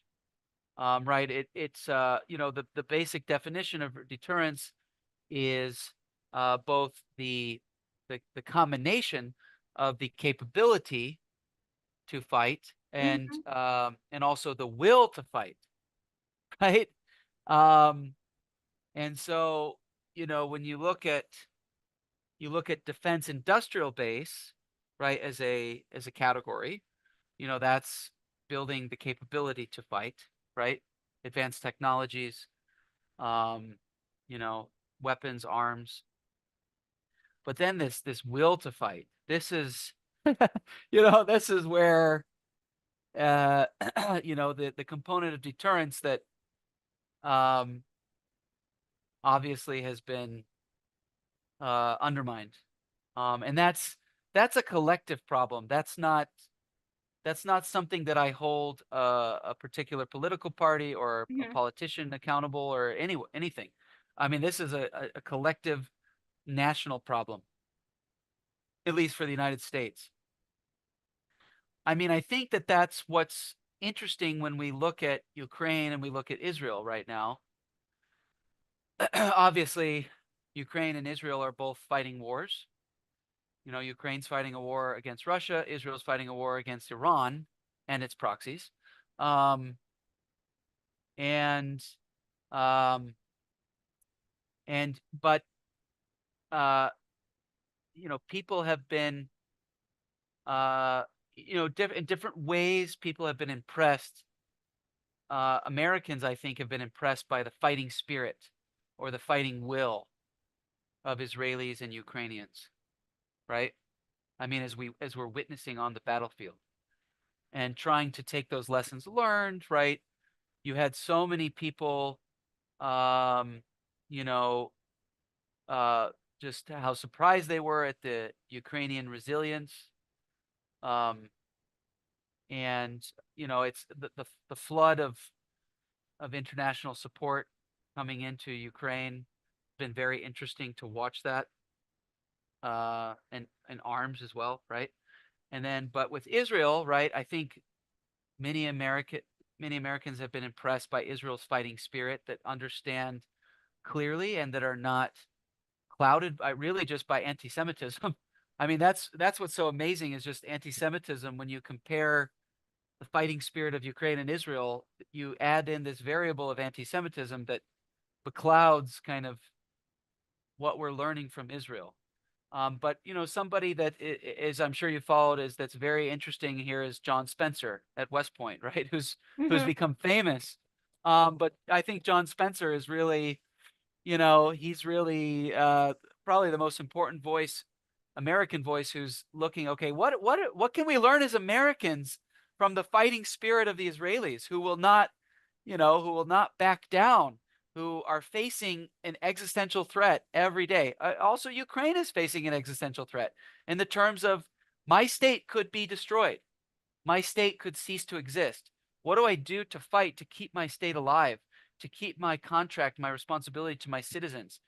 Um, and even as we speak, there's Israeli citizens who are not able to move back to their homes in the north Mhm. because of the threat from Hezbollah. When I look at this as like almost as like from a political science point of view, there's the state has a responsibility to ensure security in the Mhm. north so that the citizens can move back to their homes, their Mhm. property. It's just basic, Lockean Enlightenment political science, right? But people can't see that. So what do we learn as Americans? We should, okay, look at these fighting allies, um, vulnerable allies, but fighting allies. And of course, the United States is feeding arms to both, and there's political debates about that. But for me, it's building up the will.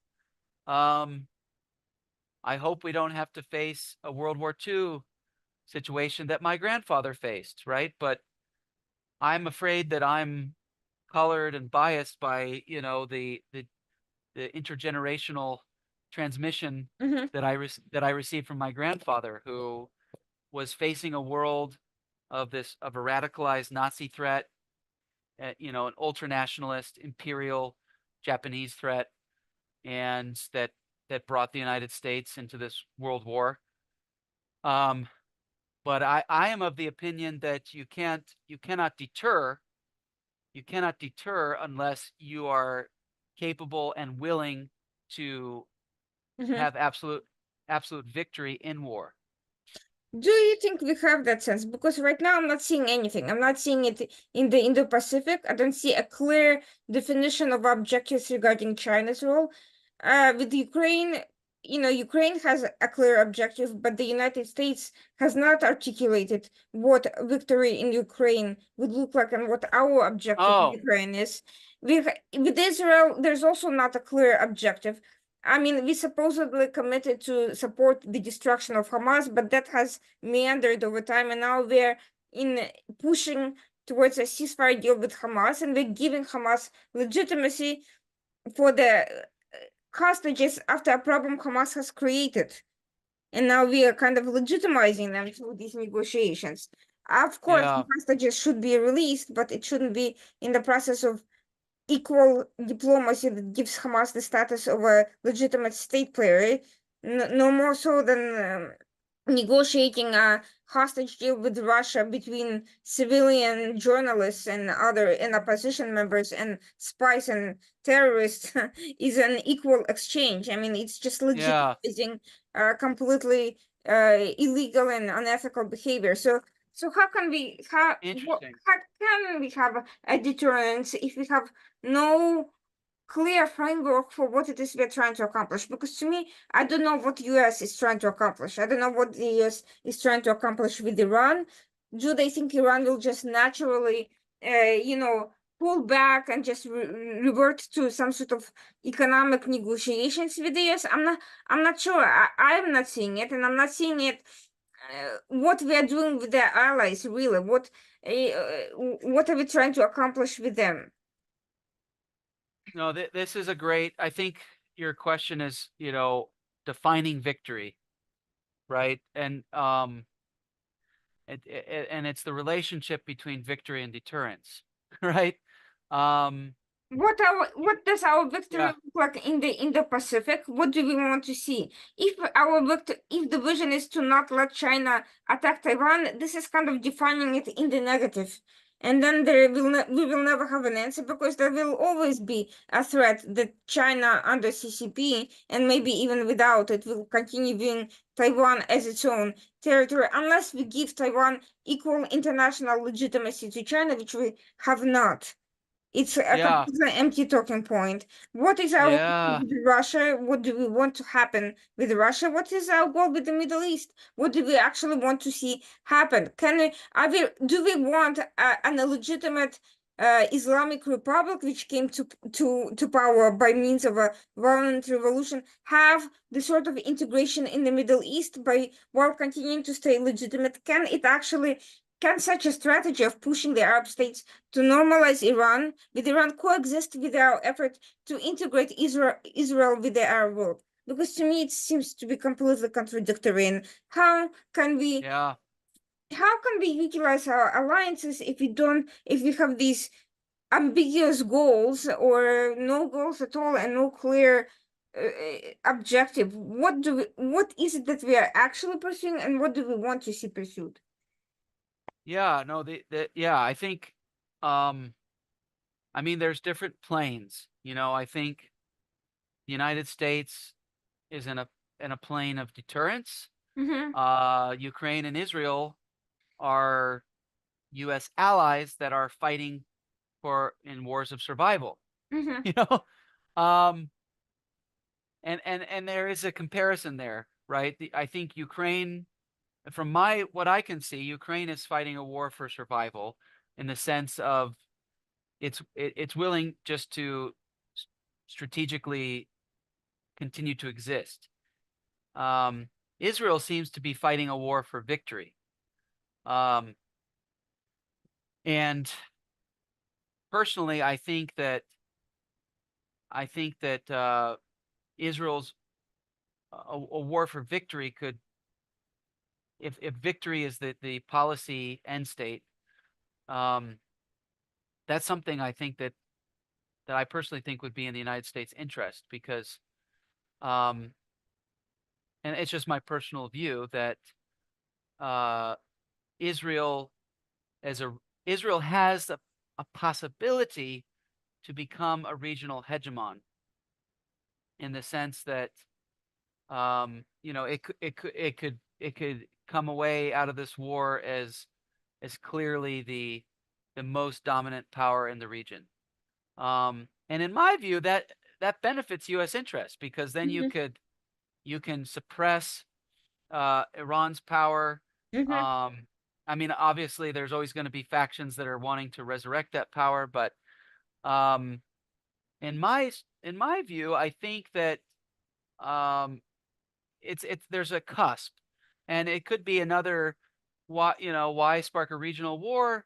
Well, also Israel has been growing in power, and there is a possibility that on the other end of this war, if Israel was victorious, could Israel could then break out of the limitations of its Middle Eastern context, and you could actually see Israel projecting power into the Indo-Pacific, which there's already the bubbling of it as far as the economic domain, right? Because um, and then you get to really interesting, realpolitik of of just of strong states uh, exerting their power, uh, to the benefit of other countries, in this the real world of international security and diplomacy, right? Not the academic world, but the real world.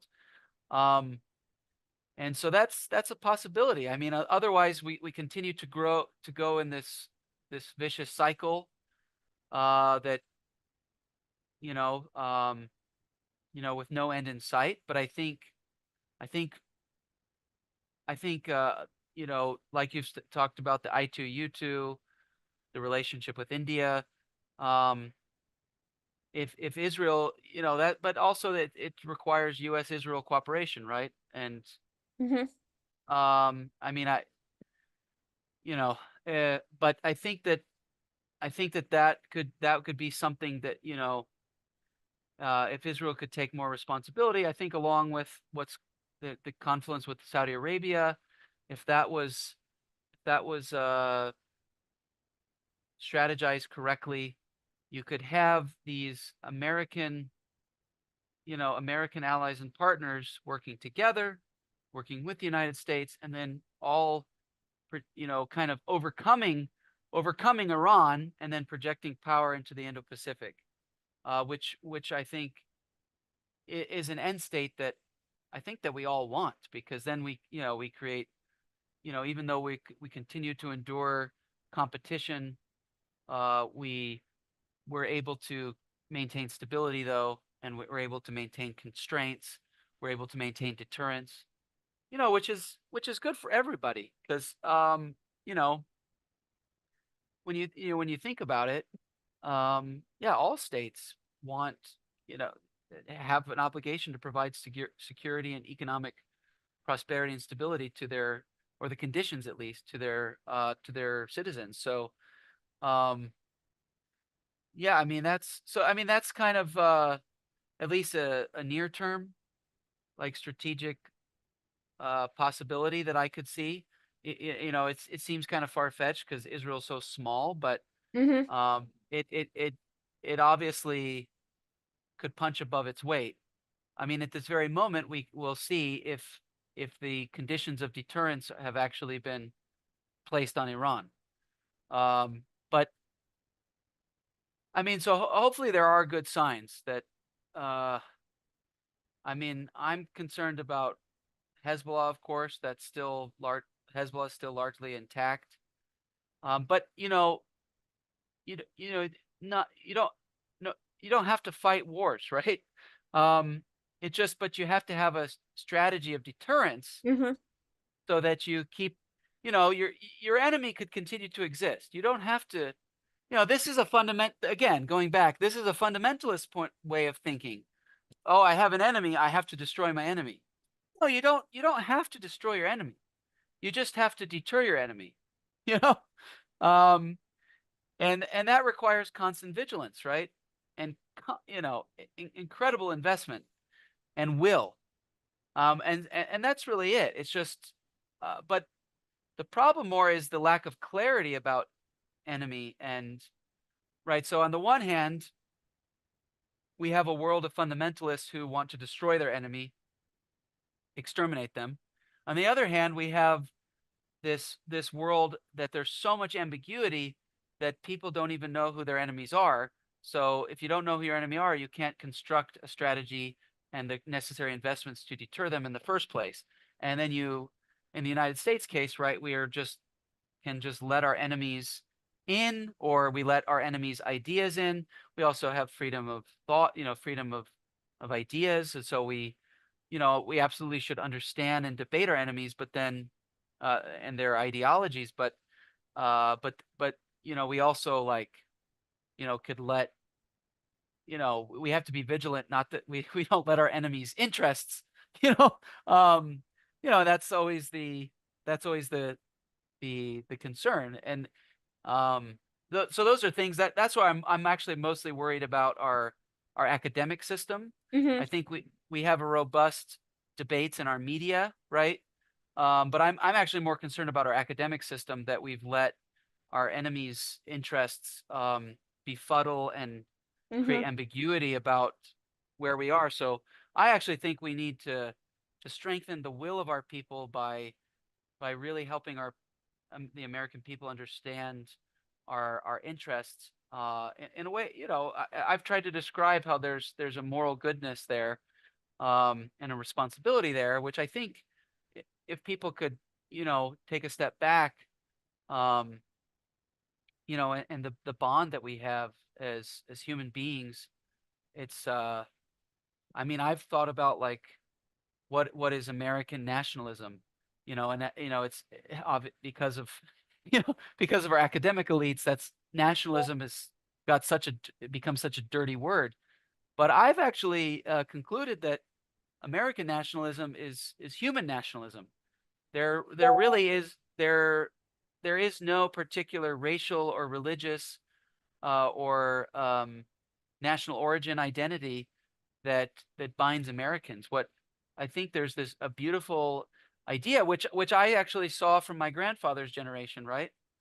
As I asked my American Jewish grandfather who was in the army, and I had a great uncle who was in the Navy, and asking them about their, how they served with other people of different backgrounds in World War II. And, I think they're the greatest generation in the United States, they began a process to really create a human nationalism and a human patriotism. Um, but it has to be united, by ideas, by you know, military officers, right, and other officers swear an oath to the Constitution. And so whatever religious or ethnic identities or whatever types of identities you're bringing, your loyalty is to the Constitution. And but we just haven't been educating our people toward this will, and that this morality of that as an American you're really fighting for humanity. And But if we could re-inspire our people with that idea, I think that that's good for the whole world. It's good for and I can tell you that other countries are depending upon this kind of clear American leadership.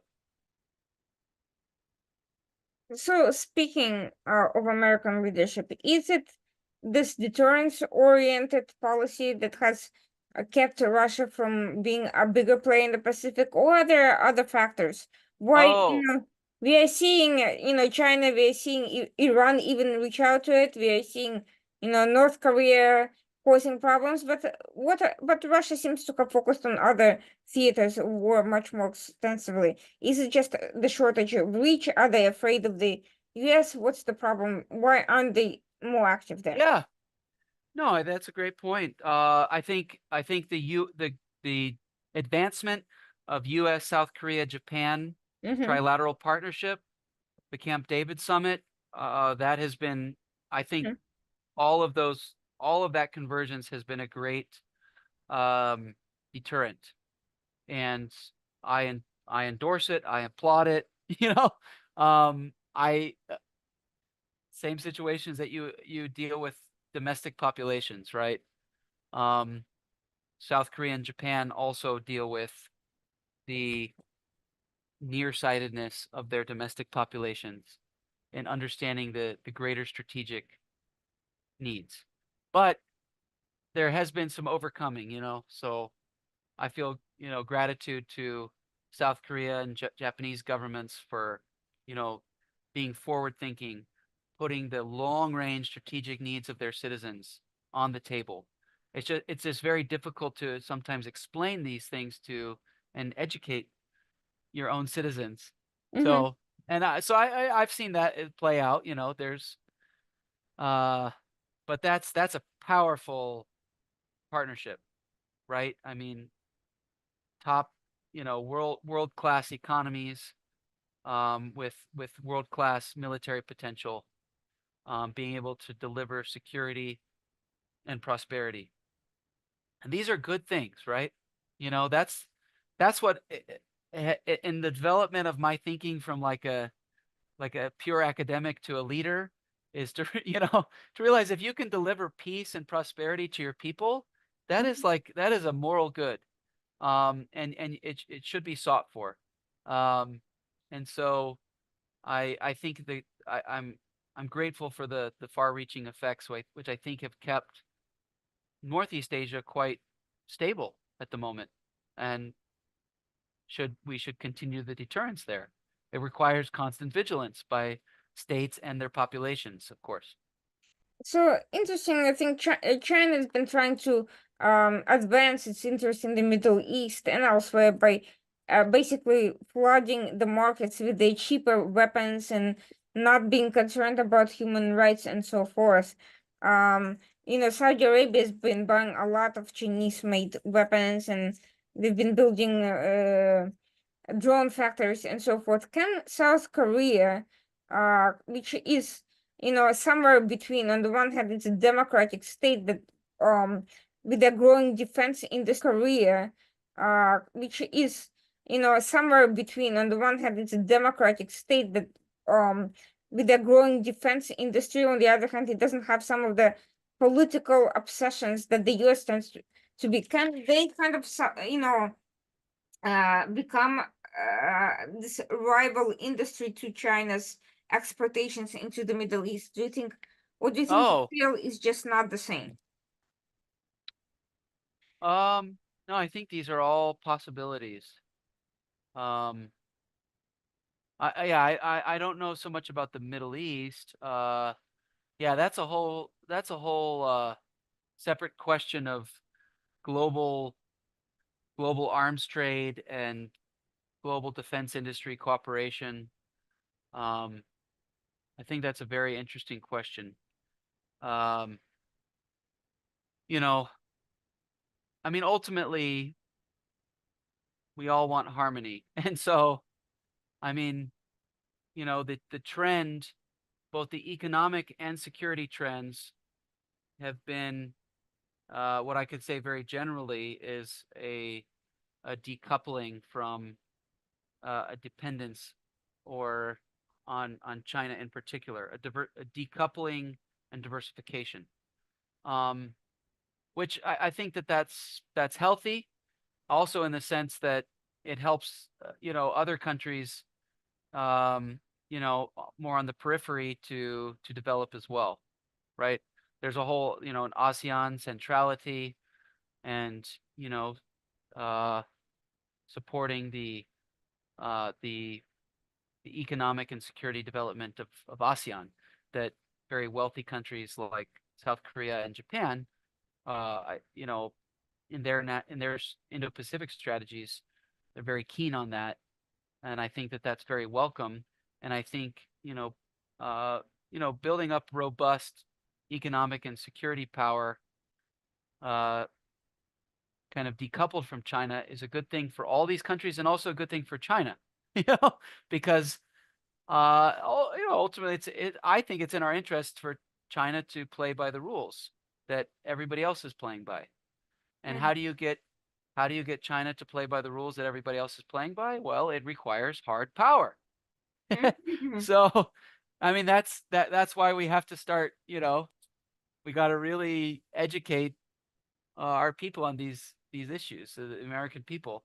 Um, So the more allies and partners develop their security and economic apparatus, the better it is for stability, because you can you're checking imperial ambitions. And as I said at the very beginning, imperial ambitions are natural. Most of human history has been a contest of imperial ambitions. you know, so I don't think we shouldn't be like, oh, that's why having a long view of history is so important to strategic thought.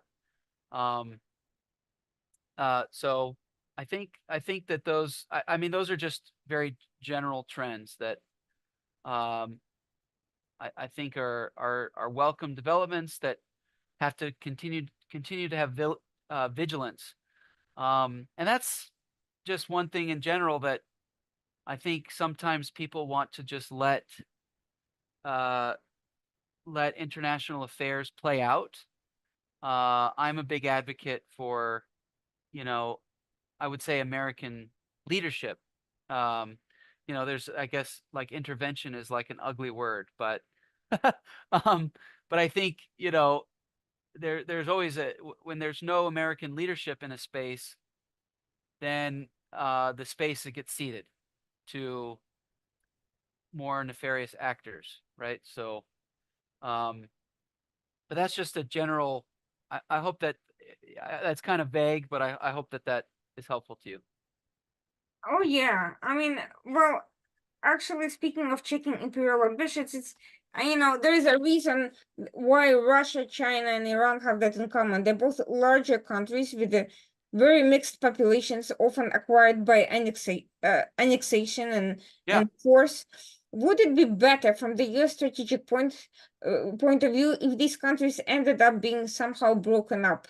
Because smaller Oh, countries are less likely to be able to be positioned to pursue imperial ambitions. well, yeah, that's a whole that seems to me to be too much resources to, to something like that. I mean that's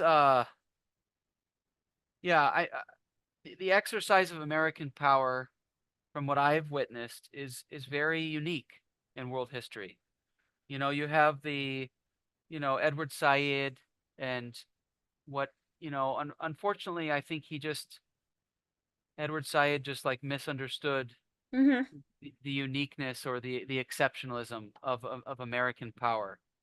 Um, to the detriment of like generations of scholars and students, unfortunately. But I don't think I think what motivates what motivates the United States is number one, a delivery of security and prosperity to American citizens, but then uh for the most part, there's obviously missteps along the way, but when you look at the history of the projection of American power, it's been unique in the sense that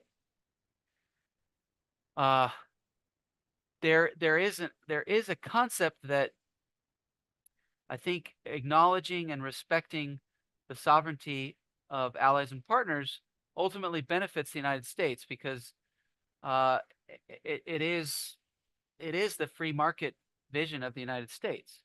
Um, it's the United States has had a desire, I think, over its history to open up markets. mm-hmm, Um, I think one of the most fascinating cases is in Japan. The oh, his name is escaping me. The Commodore Matthew Perry. So okay, so because you could say that I think this is a very illustrative case, but Commodore Matthew Perry comes in with the force of the United States as kind of a ambassador Commodore kind of figure, and he's really just trying to open up Japan to trade with the United States, but he doesn't come in and establish um, dominance over mm-hmm, a Japanese city, or he doesn't come in and establish like an imperial infrastructure. mm-hmm, He just comes in. He's trying to crack open relationships and trade. Really, just free market. He's trying to crack open free market, which I mean, in a way, he's using coercion to open the free market.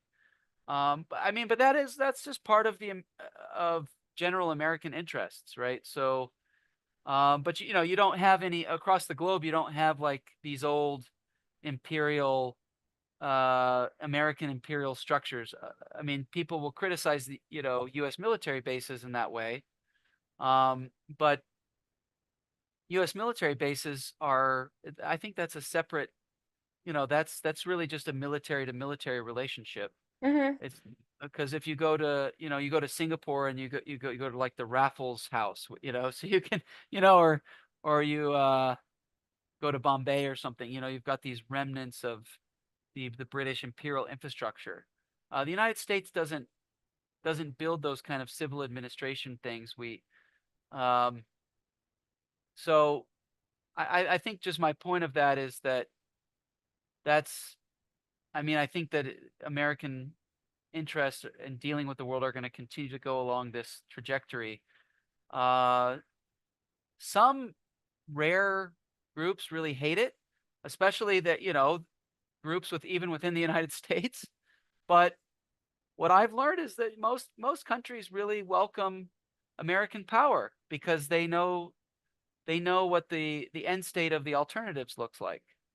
But but ironically, Russia, China, and Iran are trying to build those types of very imperialist and colonialist military bases everywhere from Central Asia to Africa to the Middle East. And the question is, if they were to fall apart by nature of internal forces, would that then prevent them from projecting that kind of power as smaller states and as and can. Yeah, I don't think there's any way around that. I think it's just a competitive world, Mhm, and I don't I think if we start thinking in those terms, we get into like utopian thought, and that mhm. yeah, So you don't um, think that's very likely to happen in the near future, bottom?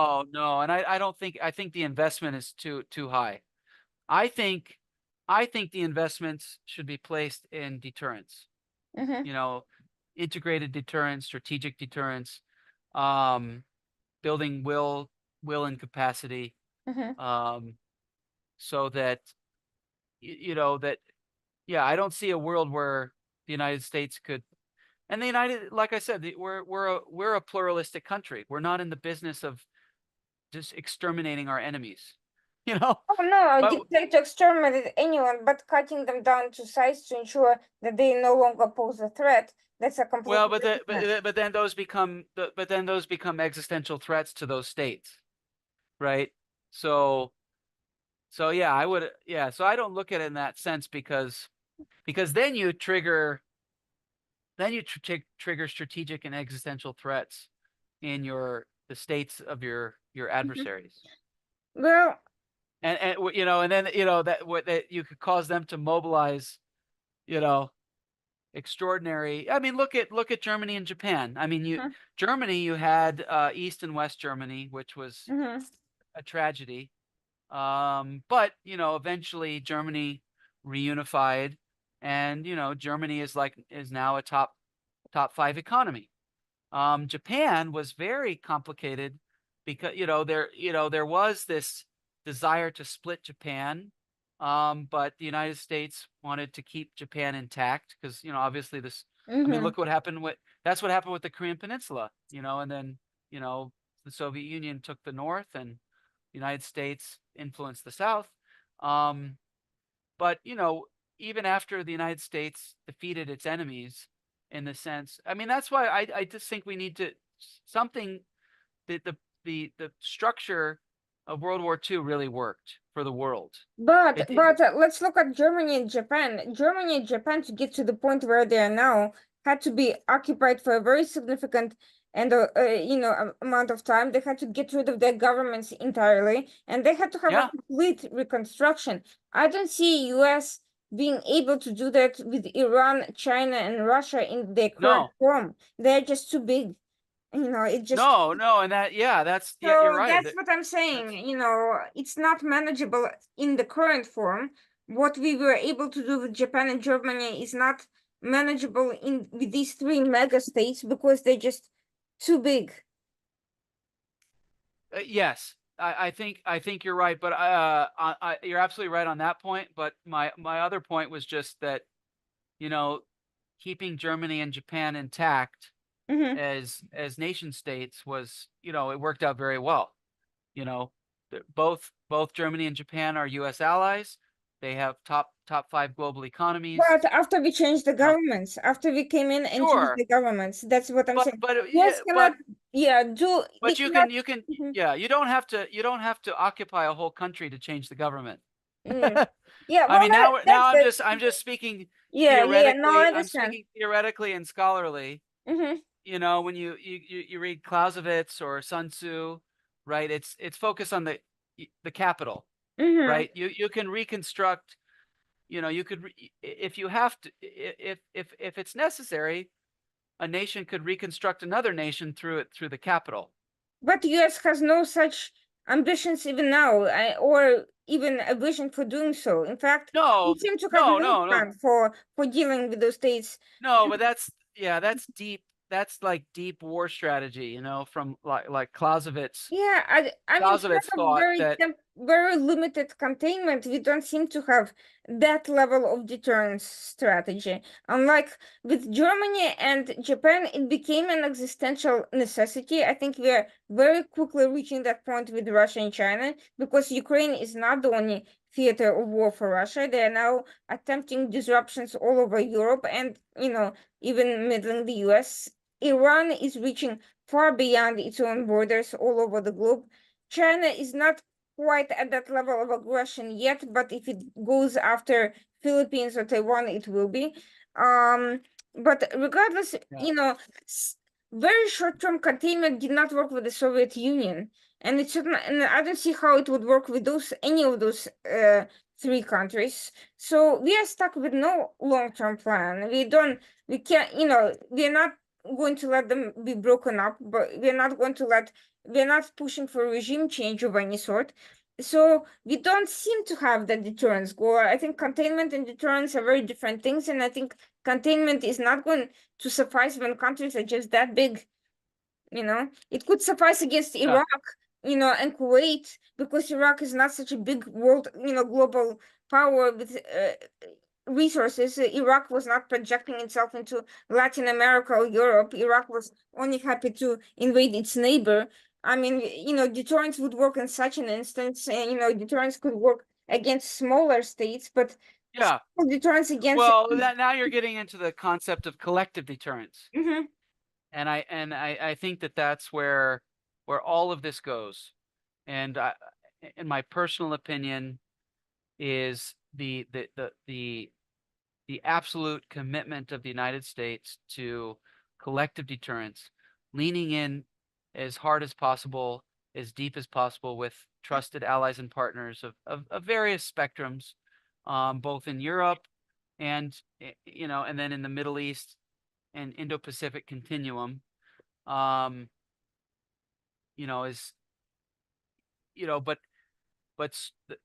but the squabble, I think that the main weakness is the squabbling, mhm, about investing in America's allies and partners. mhm, That's why I keep going back. mhm.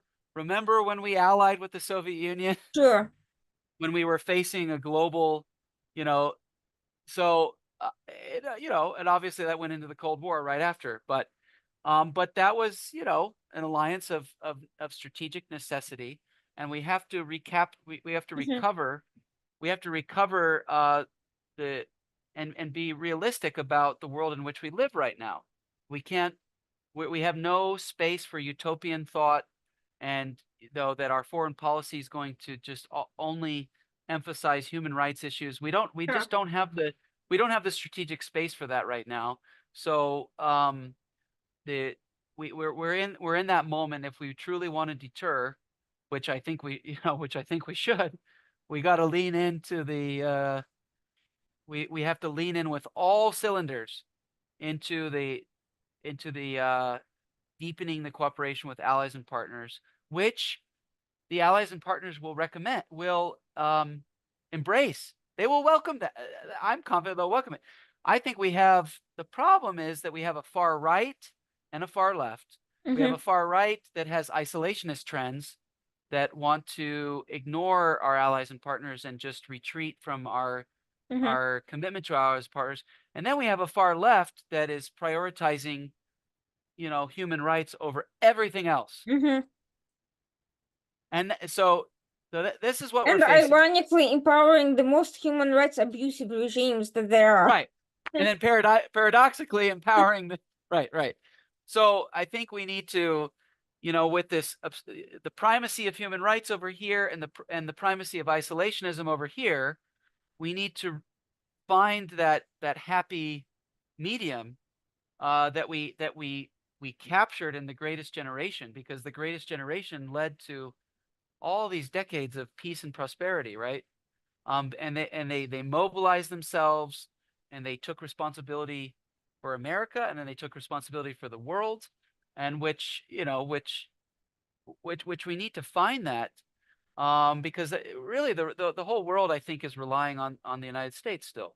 Um, and that's, I mean, that I know that's very simple, but there's so much that goes into that. Um, Whereas, should we get isolationism makes an argument. Should we get too entangled? They're making a criticism there. The human rights folks say, hey, should we really deepen our alliances with these human rights abusers? And I mean, they're making good points, but when you when you look at this, the main thrust of the strategic necessity, that's where I am making an advocacy for that. And I think if we construct and get the whole nation around that, I mean, so many of our allies and partners are eager for a kind of a clarity of American leadership going forward, and that's how we continue. We could continue this rules based order. You know, we can continue it. I mean, the world, so many allies and partners want us to continue this rules based order. But we gotta we have to ward off the temptations of isolationism and human rights only, Mm-hmm. because and our allies and partners criticize us of that too. I mean, they're worried about both sides. So I think this happy moderate medium, but also aggressive pursuit of interests and values and I mean, because obviously you have to bring industry behind that, the private sector. I mean, that's why, even as a kid, learning about all the the transformation of the nation during World War II, that was, it was always kind of, at least in my generation, you know, that was part of our education formation. But what I understand is we kind of lost that. Um, so it's probably wise to go back and understand, you know, all Americans should go back. How did the United States and its allies win World War II? Mm-hmm. Both in the economic domain, the security domain, air power, sea power, diplomacy, alliances, Mm-hmm. strategy. Let's go back and understand that, and then learn those lessons so that we can deter that from happening again, and we could just continue on that victory, that existential victory that changed the world, and just keep it going. There's so many players wanting to distract us um, from one way or the other. I would just I would just argue that focus is really the key, and pooling and a common purpose. Um, that's why I'm saying that what's going on college campuses in the United States is so concerning, because Mm-hmm. these It's are not future just about leaders. Israel either. It's also It's not about just about Israel. it's about denying American exceptionalism. It's about Yep, denying a rule-based order. It's denying yep. that U.S. as a country can play a positive foreign policy role in the world. That you know. And Irina, here's the part of it, is that if you are an enemy of America, all you have to do is just wait. Mm-hmm. Wait for wait for a woke and weak generation to take power, Mm-hmm. and then that's all you. So that that if you're looking from that adversarial point of view, it's just wait. I'm looking from a pro-American point of view. I'm like, we don't have time to wait. We need to we need to reinforce national strength and resilience now, so that we can keep the world at peace. I mean, but we're at a juncture. We are at a juncture. Um, I worry about the future generations. When my grandfather was a kid, it was, it was there was this latent strength, industrial strength, economic strength, military strength. I've been to Iwo Jima. I've been, walked the caves where the Marines fought, in World War II. And I mean, that was a tenacity, that was a vicious fighting spirit. I mean, we still have it, in the United States Marine Corps today. But, what about our collective population? Mm-hmm. I mean, like a whole of people, a whole of, they talk about whole of government. I'm talking about whole of nation. Mm-hmm. We have to be ready for a whole of nation mobilization. Um, at least demonstrate, so people, like, the memory of World War II. You know what? I don't want to awaken the American giant. And but but demonstrating that that giant is still there, that's what can create deterrence. Mm-hmm. Um, and that's what I worry about. I mean, obviously, we have a robust defense industry, Mm-hmm.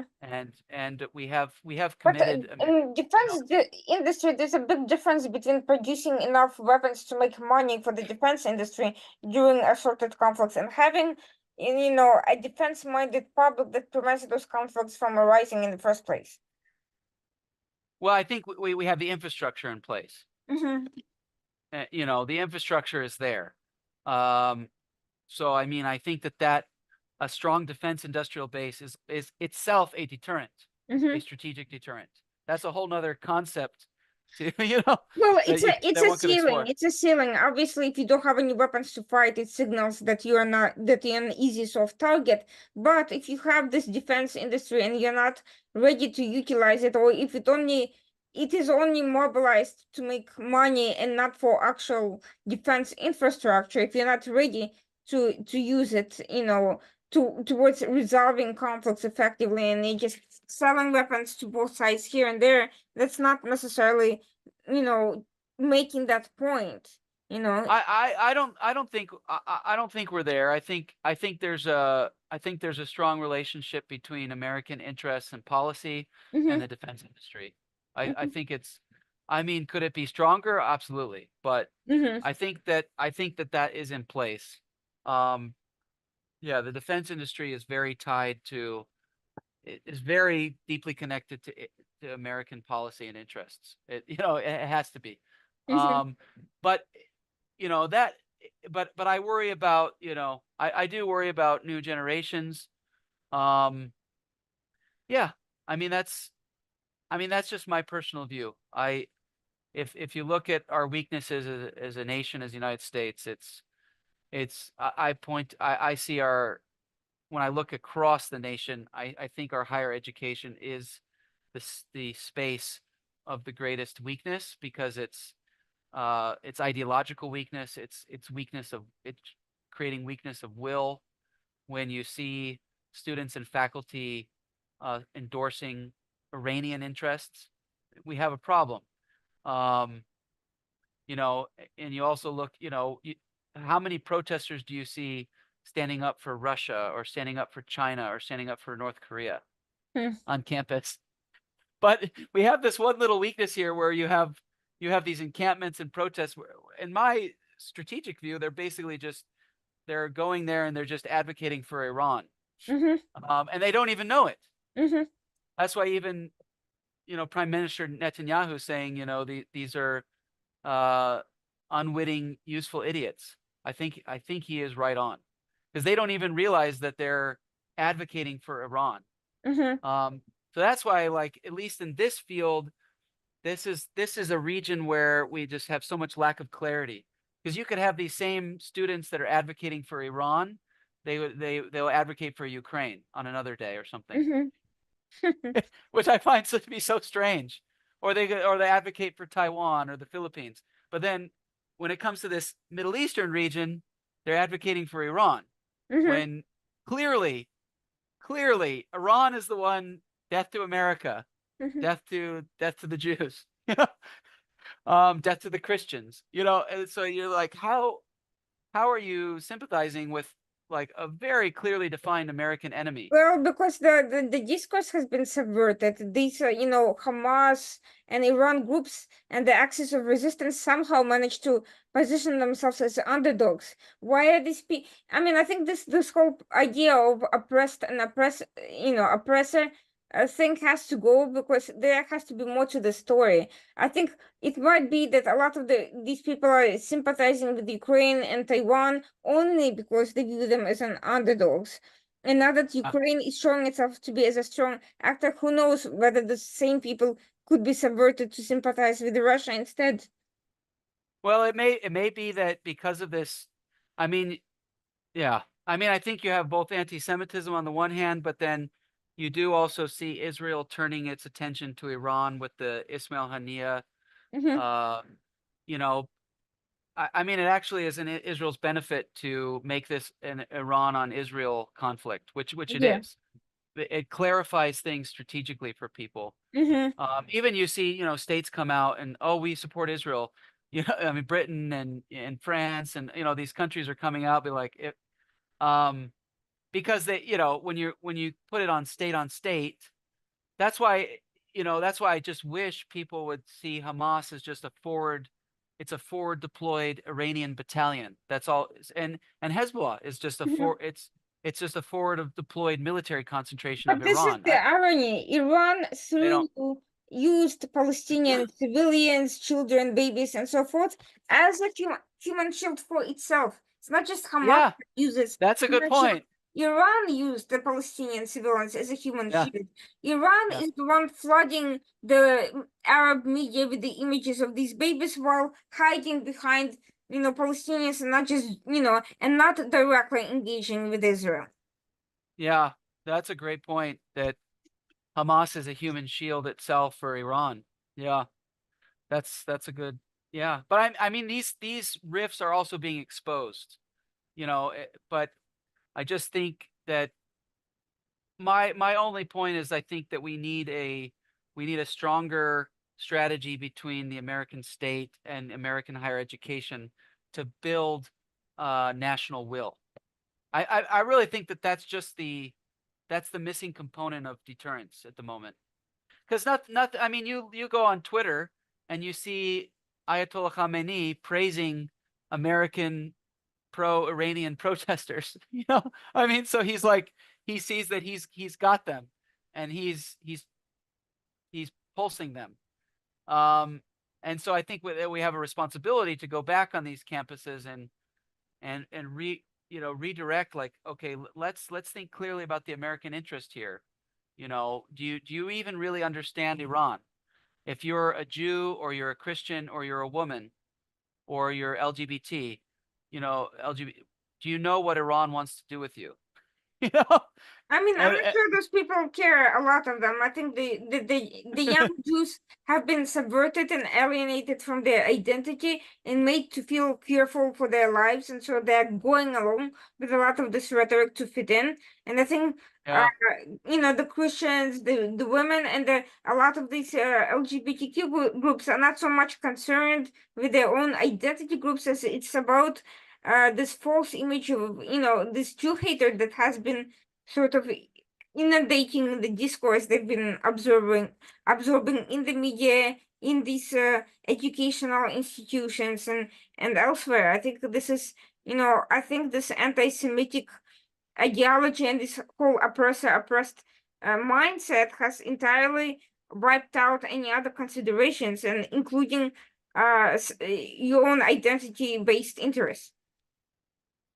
yeah, an identification with the oppressed is also leading to an identification with America's enemies, Exactly, and, because the perceived oppressed, and I mean and it's this kind of a perception, cancer. Yeah, this misunderstanding of the perception, aside from the entire, illogic of, of this very simplified discourse, given, the complex roles of human beings throughout history, but leaving all that aside, I think Iran and its proxies have managed, through funding, to portray themselves as the victims. And that hasn't started with Israel, actually. It has started with the idea of the Islamic Revolution and alleging that the CIA and the British are responsible for the for the Mossadegh yeah, assassination. yeah.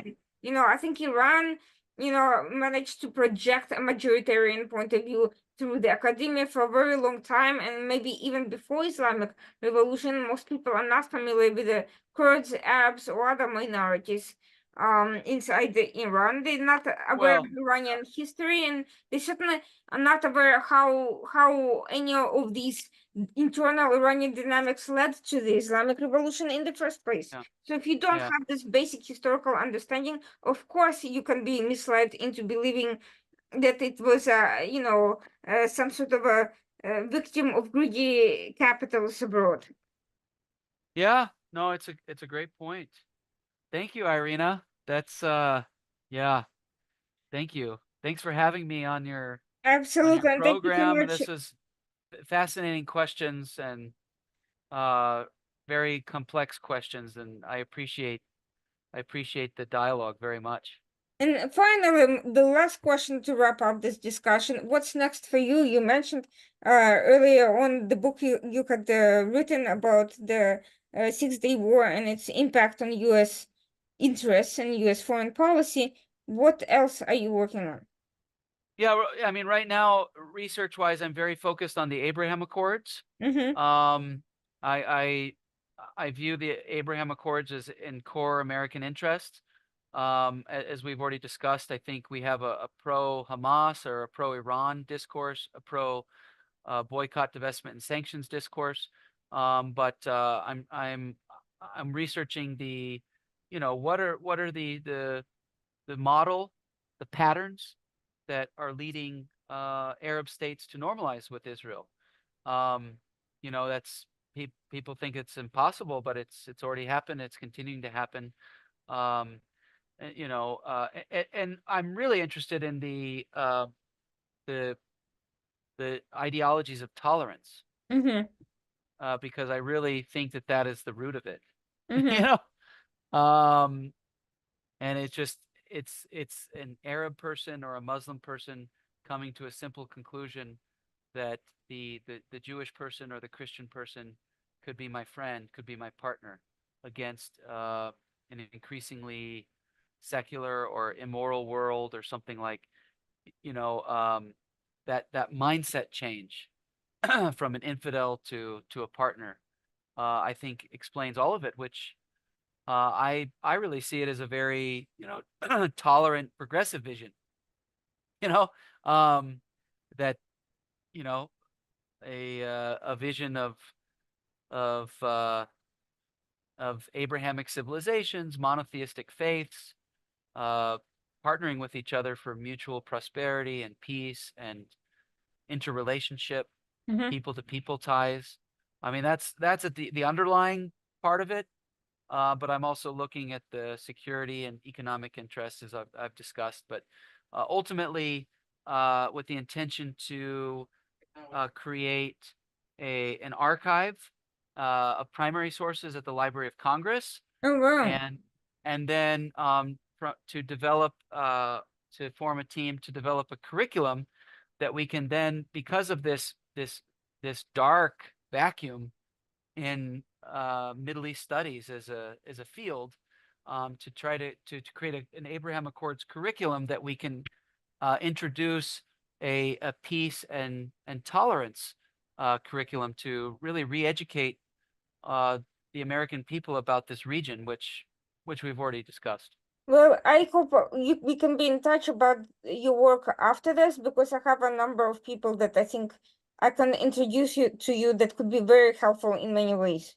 Thank you. Yeah, yeah, I would love to team with you and partners. It's Mhm. much bigger than me. It's Yeah, just please, trying to create clarity. let's be in touch. Let's have a separate call about this at some point in the near future. And in the meantime, I'll make an introduction to somebody in WhatsApp, and we can continue the conversation there. Thank you, Irina. Appreciate you very much and your great work and your vision as well. Thank you. Thank you so much. It was really a pleasure, and I look forward to working together in the near future. Okay. Thank you, Irina. And for everyone watching the program, thank you very much for joining in. We'll be back next Tuesday night, 9 p.m. As usual, the Washington Outsider Report on Coalition Radio. And of course, we were having a chat with Dr. Jason Olson about the really cross regional Indo-Pacific, Middle Eastern, Russian theaters of war and what can be done about them, how to manage them. Thank you.